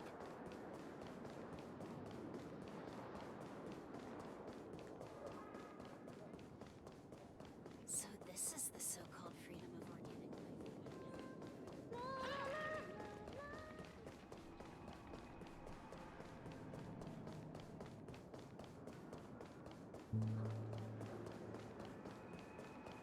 There she is. Everyone sang so wonderfully. It's not often that I tried this music style, but I've gained some valuable insights from it. Oh, I can't thank you enough, Robin. Well, these kids have made incredible progress in only a few days. It was nothing, Grace. I merely taught them how to sing. It was you who brought hope into their lives. Life must be quite difficult for them in reality, I imagine. That's right. Whenever it's time to say goodbye to these kids, they're reluctant to leave. But I've explored every corner of Dreamflux Reef, talked to everyone I met, and they all told me the same thing. It seems you truly are a child of the Harmony. Emma and Andy are orphans I took under my wing. Carol there, with her blind eyes, used to work at a nutrition center in the outer ring of Penacony. And as for Gary, he's been living with autism since he was a child. They're not old enough to enter the sweet dream managed by the family. If we compare people to birds, these kids are like fledglings with impaired wings. But in this dream, well, they can fly freely. Even if they stumble along the way, well, they're still relying on their own strength. And me, an old lady with no legs. Well, without this dream, I couldn't even walk toward them. I'm glad that you found a new life here in Penacony. It's just... Don't worry, Robin. Dreams have their significance, but they aren't everything. Both the children and I understand this. No matter how long we fly through this dream, we will one day return to reality. But you know what? Emma and Gary aren't plagued by their insecurities anymore. No, and Carol is learning how to cope with her blindness. And Andy is livelier than ever. Well, even I've become more optimistic. You see, in dreams, we learn how to live. Once we return to reality, we learn how to survive. And should our feathers be damaged, then we share our wings with one another. There's no need to covet an illusory sky in dreams, because we have the right and the ability to fly towards a broader horizon. It's a relief to see you safe and sound, Miss Robin. It's nice to see you all again, Astral Express crew. I heard my disappearance caused quite the commotion out there. I'm really sorry about that. Since you're here, can we assume that you're fully aware of the situation in Penacony? Ever since I returned to Penacony, my voice started to change, until it gradually faded away. At first, I thought it was a temporary ailment, perhaps due to having been away too long. I thought maybe it just takes some time for my body to acclimate to the high concentration of memoria and organic. Now it seems maybe the problem is going beyond me. There are elements around me that don't align with the harmony.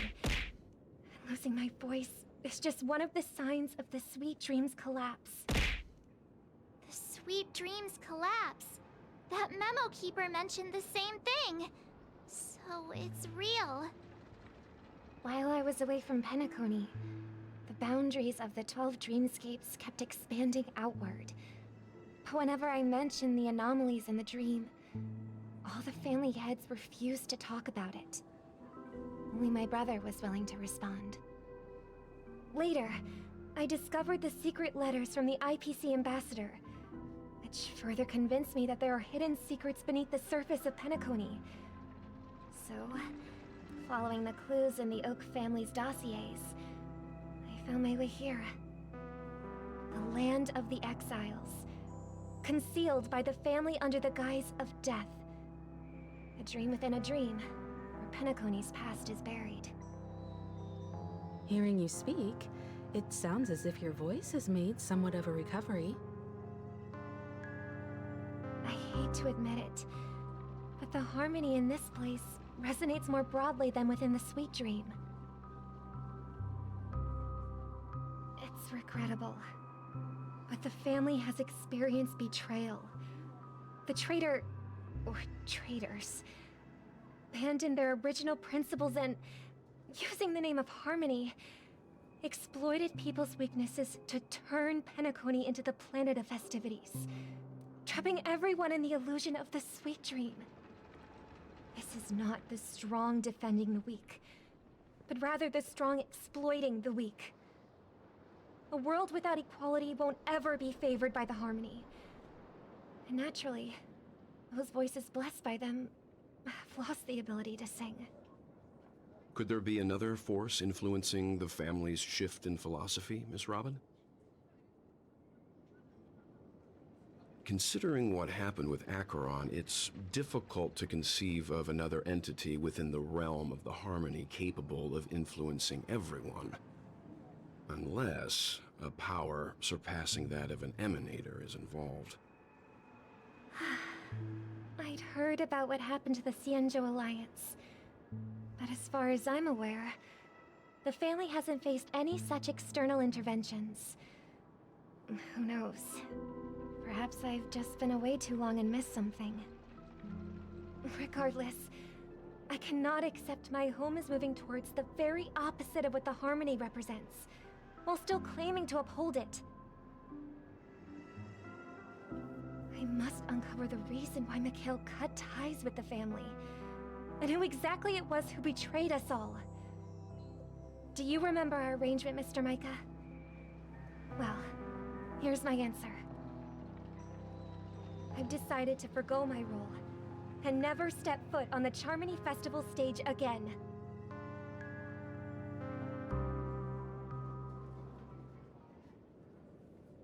Look here, brother. A little bird. Looks like a fledgling Charmony dove. But Charmony doves don't live here. So how did this little bird get here? Maybe its parents abandoned it? It looks weak and frail. Why don't we find something soft and make a nest for it? This place is too dangerous for a fledgling. Let's take it with us. We can put it on the wooden shelf in front of your window. Okay. A bird like that must have a beautiful singing voice. But where will it live? I'll ask the family head to build a cage for it. A cage? But then it won't have the freedom to fly, right? Let's see. What is it that has captured the attention of the two best interpreters of the Great One? To the point that they've forgotten how to enjoy their dessert. Oh, poor little thing. Doesn't look like it's doing well. Do you want to rescue it? I do. But I don't want to lock it up in a cage. Why?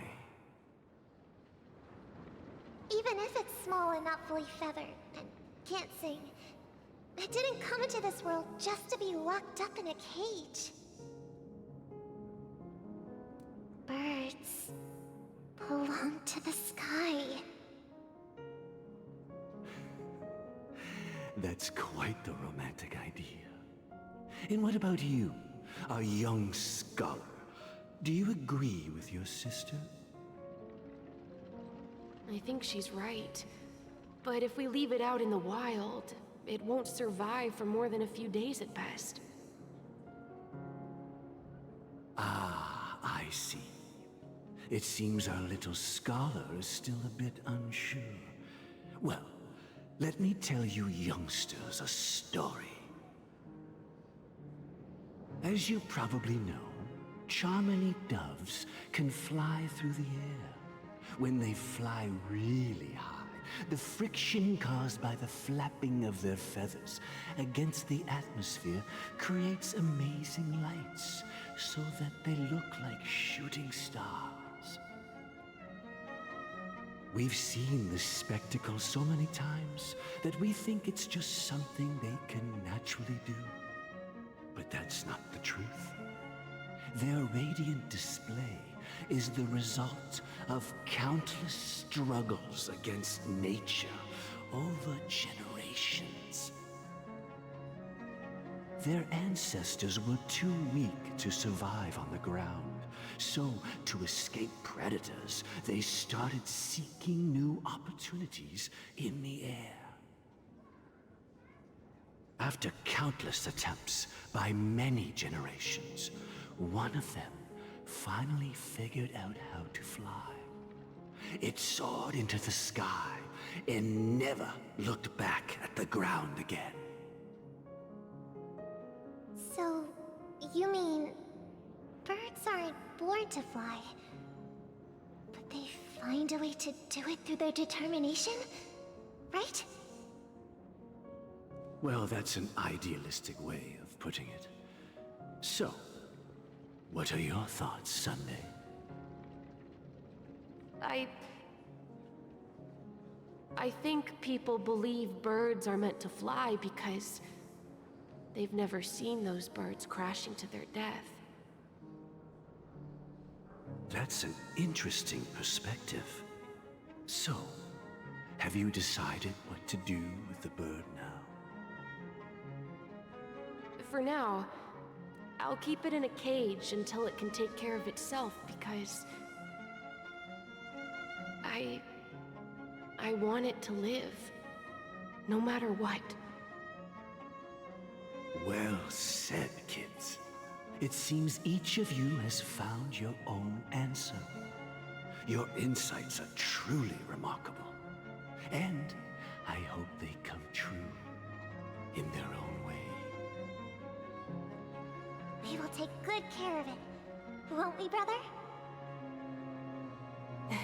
Yeah, but Mr. Gopherwood, there's one thing I don't quite understand. And what might that be, my son? What if this little Charmony dove never learns to fly in the end? I mean, if there are fledglings in this world that can never fly throughout their lives, should we let them go back to the sky, only to see them crash to the ground and die? Talking in your sleep, Birdie? Time to wake up.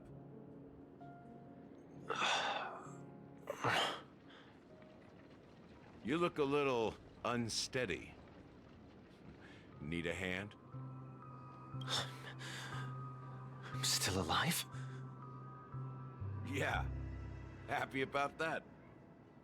Where is Robin? Tell me. Now. I knew that was going to be the first thing you'd ask. Don't worry, your sister is here, safe and sound. She's probably walking around the streets now. If I were you, I'd be more worried about myself. After all, right in front of you is the guy who just stabbed you in the chest with a dagger. If you wanted to kill me, you wouldn't give me the chance to speak. Just tell me your demands, lackey of the Watchmaker. So, you figured out who I am, huh? No wonder you had the guts to go against the Dream Master and the Four Families. Looks like I made the right choice. Choice? You are aware of my plan and see through my fictionology. Time is running out, so let's drop the charades. I'm suggesting we cooperate. Cooperate? What makes you think I'd cooperate with you? The fact that the famous Robin has chosen my side.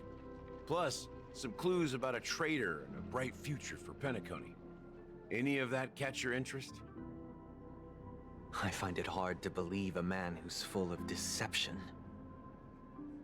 Fine. You don't have to trust me. What you should trust is the sense of justice inside of you. Show me Robin first. All right, as you wish. Here she is. Huh? What's your trick this time? Just kidding. I mean, this lady will lead us to Robin, right? And the crew, too. There are too many people who you owe an explanation. That'd be great. Please follow me, Honorable Oak family head. Now, all the actors are on the stage. This is the monument I mentioned earlier. The names inscribed on it should be familiar to all of you. Rosalina and Tiernan. When Penacony was known as a frontier prison, it was the Trailblazers who connected it with the stars. They were the heroes who saved Astana, and their names deserve to be immortalized. Not just on this small stone tablet, but in the annals of history for all of time.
However, today, the planet of festivities is nothing but sweet dreams. That heavy piece of history is all a distant memory. Just like that prison. If their names are inscribed here, then that means... According to Micah, they died long ago. Rosalina was killed during the War of Independence. She ventured alone into the heart of the star system to investigate the flow of Memoria, but she never returned.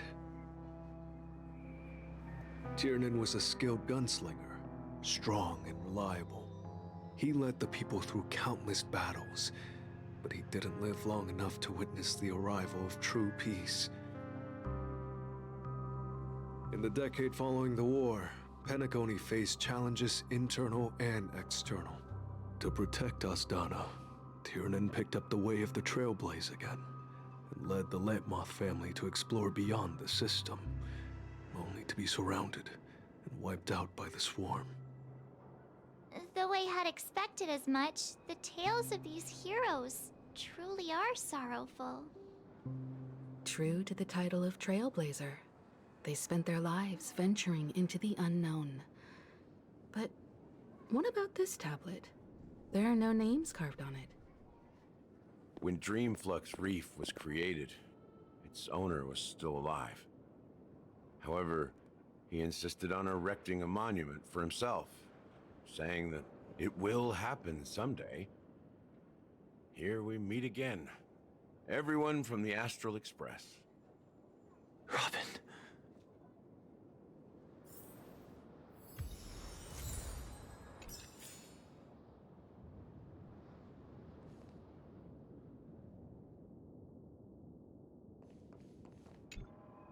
I promised to give the siblings some privacy, so let's talk about our business first. What do you say? That sounds sensible enough. Since you went through the trouble of gathering the family head, the crew, and the Stellaron hunters, I'm guessing you have something important to say, Mr. Gallagher? Oh, is it that obvious? The look on your face is practically screaming, I'm the one behind all this. You're right, Mr. Yang. It is indeed time to come clean on everything. The siblings already know what they need to, and they've made their choice. But you, Nameless, arrived a bit late. So it's only fair that I answer your questions. Before we begin, let me reintroduce myself. I'm the founder of Dreamflux Reef, the deputy of the Watchmaker, and the one who sent out that invitation. As Gallagher, the history fictionologist, I humbly extend my greetings to you all. History fictionologist? So what, everything you told us was made up? Well, don't worry. Almost everything I shared was true. Well, except for the part about the family accepting me back. I double-checked with Micah, and everything he said about the family, the Watchmaker, and Mikhail is true. Thank you for your understanding. Now let's get down to business. I'm sure you're all wondering why I went through the trouble of setting up this battle for the legacy, inviting different factions and stirring up a ruckus all over Penacony. Well, it all boils down to something very familiar to all of you. The Stellaron. The Stellaron?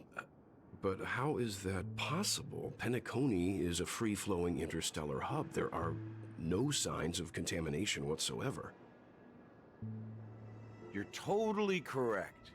So, care to take a guess at what that means?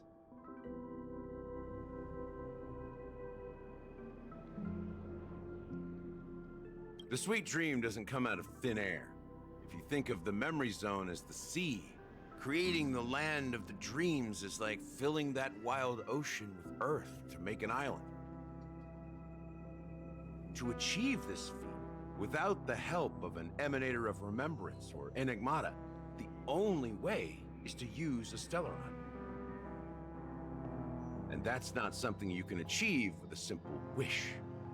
It requires vast quantities of knowledge, time, and manpower. I'm sure you get what I'm hinting at. In Azdana, the planet of festivities itself is a Stellaron disaster. The planet of festivities itself is a Stellaron disaster? It all started a long time ago, back when the Watchmaker and his crew liberated the frontier prison. They faced countless challenges as they began building Penacony from the ground up. That's when the idea of using the Stellaron came into play. The Stellaron first entered the Azdana system during the war. The Nameless warned everyone against the folly of attempting to tamper with such a power, and most heeded their words. But there are always people in the shadows with ulterior motives. The turning point came after Tiernan's death. With two of the Nameless gone, the Watchmaker had to go to the front lines. It was at that moment his rivals saw an opportunity. By the time a representative from the Montour Systems family arrived at the Watchmaker's call, the Stellaron had already been activated and was seeping into the primordial synesthesia dreamscape. And I suppose the family happened to possess the knowledge to seal the Stellaron? Not just that. They knew far more about the Stellaron than the average person. They helped Mikhail swiftly quell the civil unrest and played a part in building Penacony under the disguise of the Harmony. Those three eras were known as the Age of Dreaming. The Watchmaker, who had been left in the dark, sent out invitations across the universe, spreading the hype around the land of the dreams.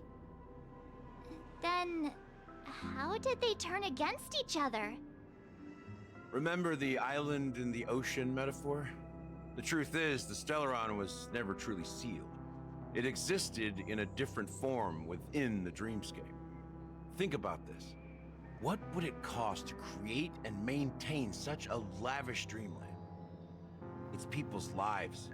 The opulent dream is built upon the decay of spirits, with a toxic elixir called pleasure flowing through the dreamscape. It tempts people to indulge in the dreamscape, and gradually their minds succumb, becoming nourishment for the sweet dream.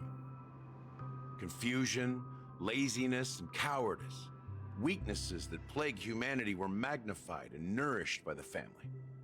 Penacony became a new kind of prison, even more impenetrable than the previous one. Sadly, we realized this far too late.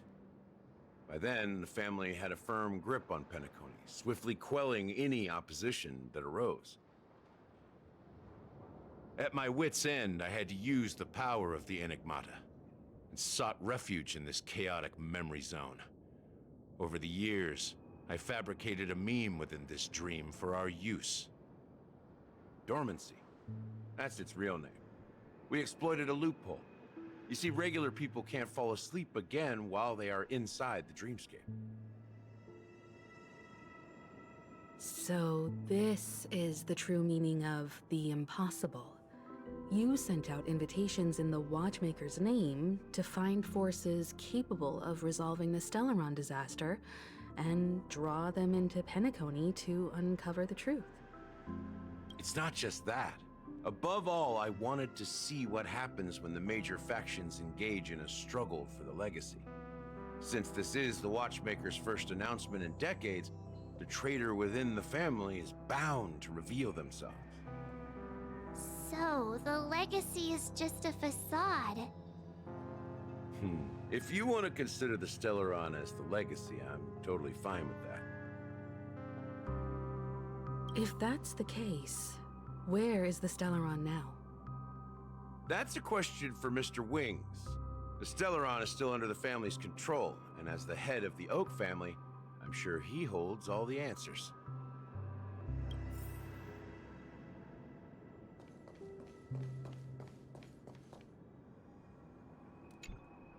Are you done talking? So, will you tell us where the Stellaron is? It is the Penacony Grand Theater itself. As I suspected, it's the embodiment of the family. The edifice that first materialized within the Sweet Dream. That's what turned Penacony into its current state. As for the person who employed its power, it is in fact Mr. Gopherwood, the current Dream Master. Well, that was easier than I thought. Did you conduct your own investigation already? Correct. When I was trying to track down the person who murdered my sister, apart from you, Gopherwood was my second suspect. Confronting me first turned out to be a smart move on your part. I didn't have other options. The Dream Master has been elusive, and even the heads of the families can hardly get an audience with him. Moreover, Mr. Gopherwood has been kind to my sister and me. And I didn't want it all to end like this. What do you mean by that? To be honest, my brother and I are also victims of the cancer of all worlds. We grew up as orphans, and were adopted by the family when they came to help. Mr. Gopherwood recognized our potential and brought us to Penacony. But I can't just stand by and watch Mr. Gopherwood become an enemy of the Harmony. I won't use my voice to support an evil cause. I won't step on that stage and sing, no matter who the traitor is, or what orders they give me. I won't let the Charmony Festival become an event that destroys Harmony itself. Or the paradise in our dreams. Indeed. For the paradise in our dreams. As the head of the Oak family, I'm responsible for ensuring Penacony's promising future. Robin and I will head into the Sweet Dream and confront the Dream Master. And if it turns out that the family has truly strayed from the Harmony, I'll fight alongside you. We'll put the Charmony Festival on hold and make sure Mr. Gopherwood pays for his blood debt. The enemies you are about to face aren't like this old dog here, who can barely even bark. Since our interests are aligned, why don't we team up? Maybe, just maybe, we'll have a shot at success. We have always been following in the footsteps of our nameless predecessors, and there's no reason to stop now. Yeah, we Nameless won't back down from a challenge. Isn't that right, Miss Trailblazer? Exactly! It's time for the crew to save the world once more! Rest assured, sitting on the sidelines isn't in our nature. Mr. Sunday, Miss Robin, I'm willing to accompany you on behalf of the Astral Express. Having a third party present should help with negotiations, and could make all the difference if things get ugly. Thank you, Mr. Yang. Thank you all very much.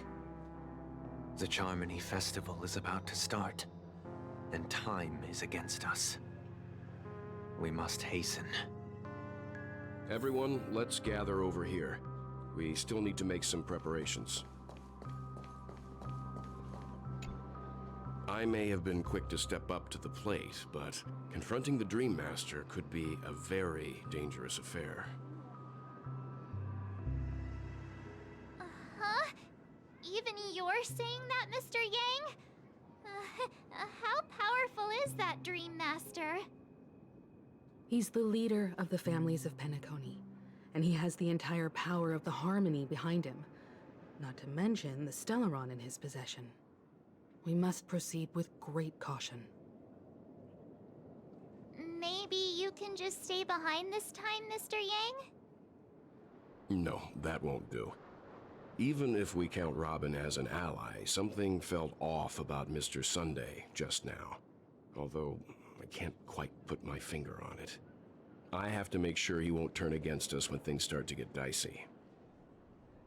You're still carrying the keepsake the IPC envoy gave you, right? May I borrow it for a moment?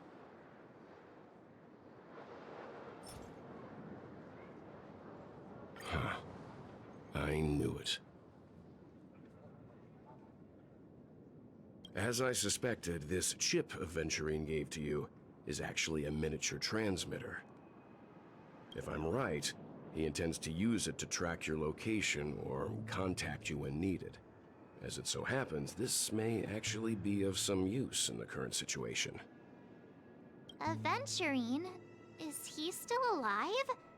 And what does he have to do with our mission to confront the Dream Master? Remember what I said earlier? Working with the IPC is a way to keep the family in check. If negotiations go south and the family show their true colors by going after the Stellaron, I'll use this transmitter to send a message to the IPC. It'll be just the opportunity the IPC ambassador was hoping for. The only question mark in all of this is Aventurine's current status. But the IPC is always listening, especially senior strategic investment department heads like him.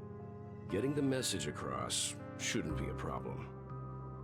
Good luck to you, Welt. Well, you take care too. If anything goes wrong, don't worry about me. Just make sure to seal the Stellaron. Spoken like a true hero. Even if the Dream Master is innocent, the family's corruption runs deep. I won't make the same mistake Mikhail did. Let's wish him the best of luck. Don't you have something else to tell us, Gallagher?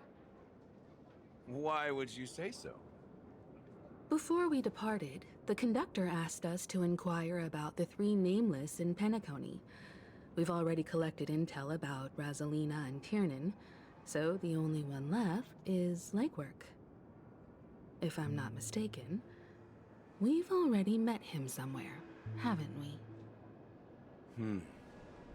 It's not enough to say meet, but the answer is pretty obvious.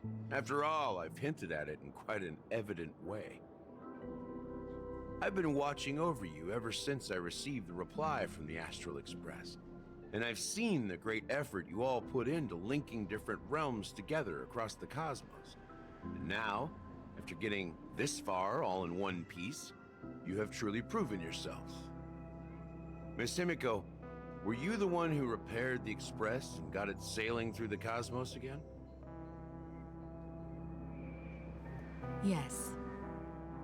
And you two, young Nameless, you have very interesting life stories and extraordinary skills.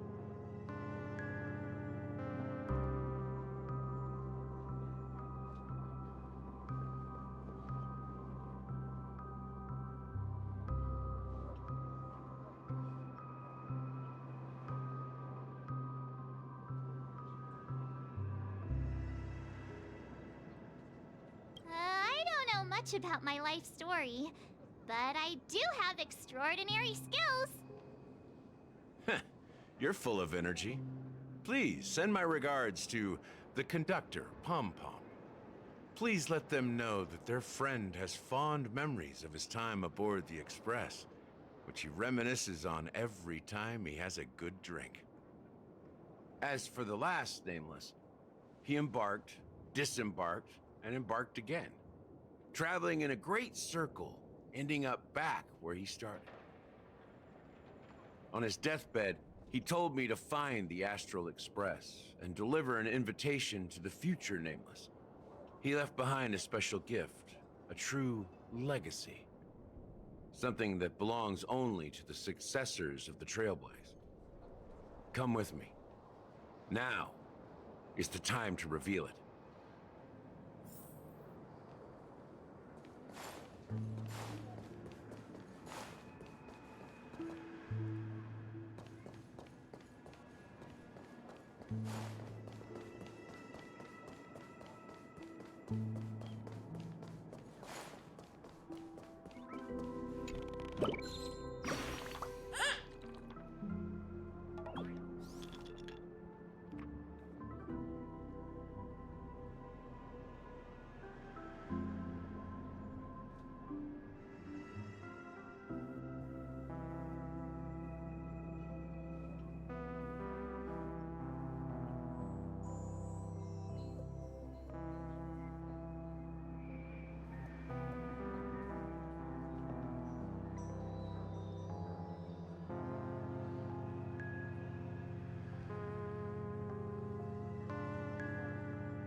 Back here again. Sometimes I feel like you're still alive, old friend. Like you've still got so much to say and do. I've kept my promise, brought the future trailblazers you've waited so long for. I don't know why you were so obsessed with that train, but I remember your last words.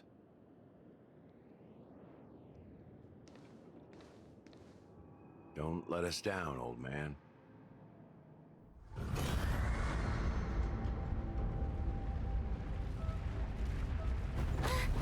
What's happening?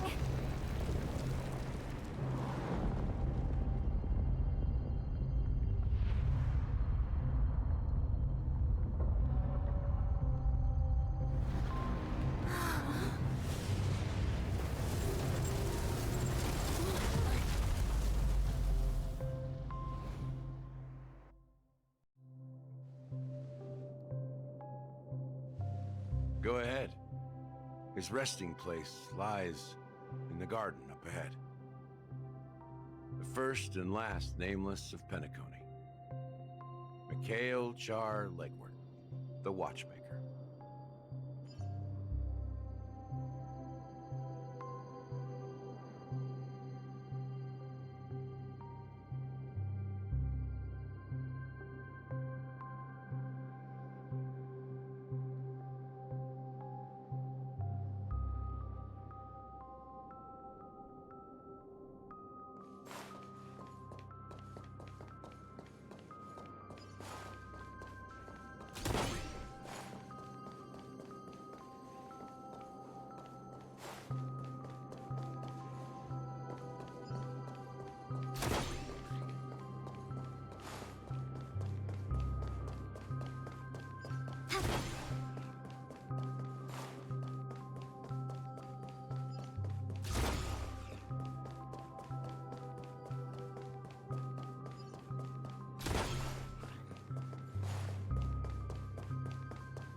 Sure enough, the Watchmaker is the third nameless.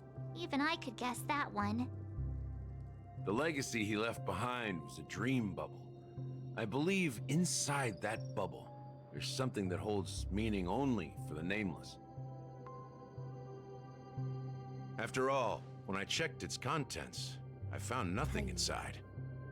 Maybe some Trailblaze runes? Even more enigmatic than me. Well, let's have a look.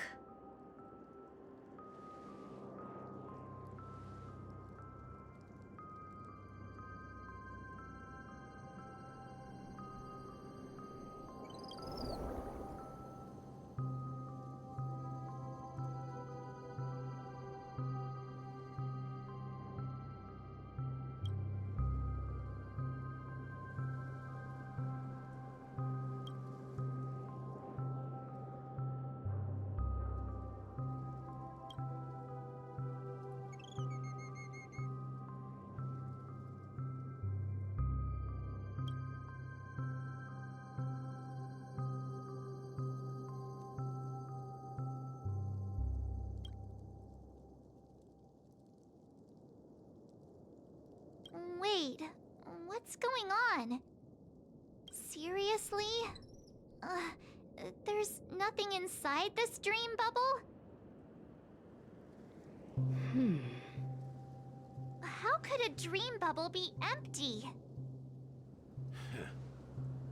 Just as I suspected. That old man always had this strange belief in the nameless and the trailblaze. And I never understood where he got that confidence from. Especially since he never managed to get in touch with the Express while he was alive. I could never figure out what was going on in that old man's head. This empty dream bubble is so typical of him. He was always full of weird fantasies and incomprehensible romanticism. That mischievous old man. Well, I didn't expect him to leave anything concrete behind anyway. Don't think that's the case, Gallagher. I'm sure Mikhail has left us the most precious thing of all. Don't start getting all philosophical on me, all right? Just as Mikhail believes in the nameless of the future, we unconditionally believe in the nameless of the past. How could they leave with regrets for the future when they were ready to dedicate their lives to the land they loved? There must be something contained in this dream bubble. It's just we haven't figured it out yet. You also have faith in the Watchmaker, don't you, Gallagher? Well, I'm a follower of the Enigmata. My philosophy forbids me to have faith in anything. That's why I understand what faith means in the path of Trailblaze. And I also want to know what he left behind. I'll leave it to you guys then. Can I borrow your pet? I need to make a trip back to Golden Hour and check something at the Dreamscape sales store. It's for Mikhail, and for the future of Penacony.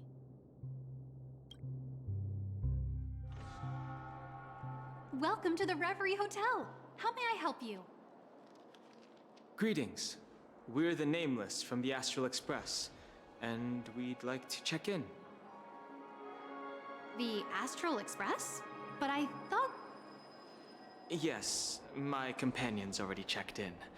My name is Dan Hung, and I believe my personal information is recorded in your system. I see, but your companion said you wouldn't be coming due to a change of plans. Now the plans have changed again.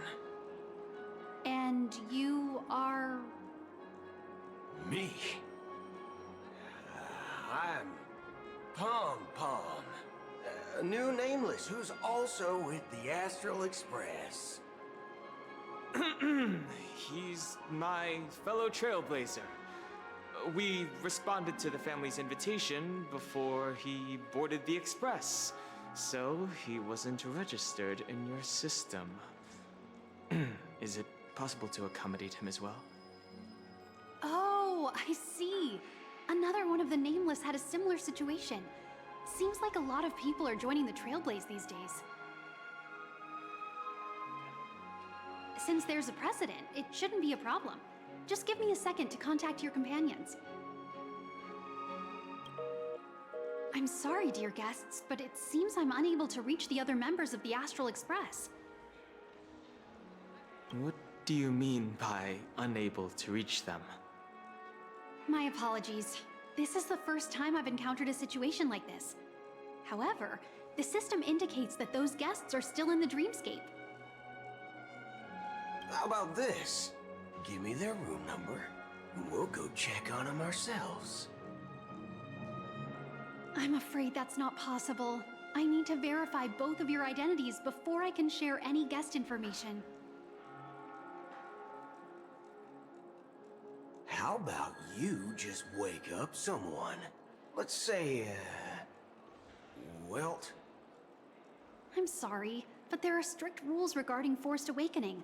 It cannot be done without the proper clearance. So nothing works, huh? What's your solution then? Are you saying we sleep here? At the reception? Please be patient. We need to contact your companions in order to confirm your identities.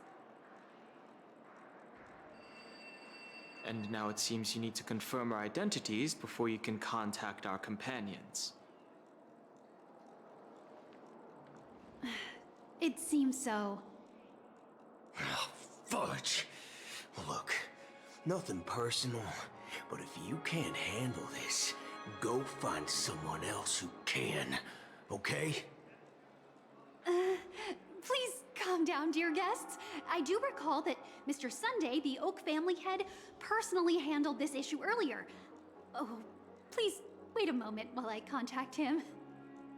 I don't think she's trying to give us a hard time. She really just doesn't know what to do. I have a bad feeling about this. You tried to contact them on the Express earlier, but they didn't respond. Something doesn't seem right. I need to leave for a moment. You can stay here with the receptionist. Sure thing. Just don't keep me waiting forever. Gone Home seems pretty worried about his companions. I should give him some space. Stressing out about it won't help anything.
Pata pata, please.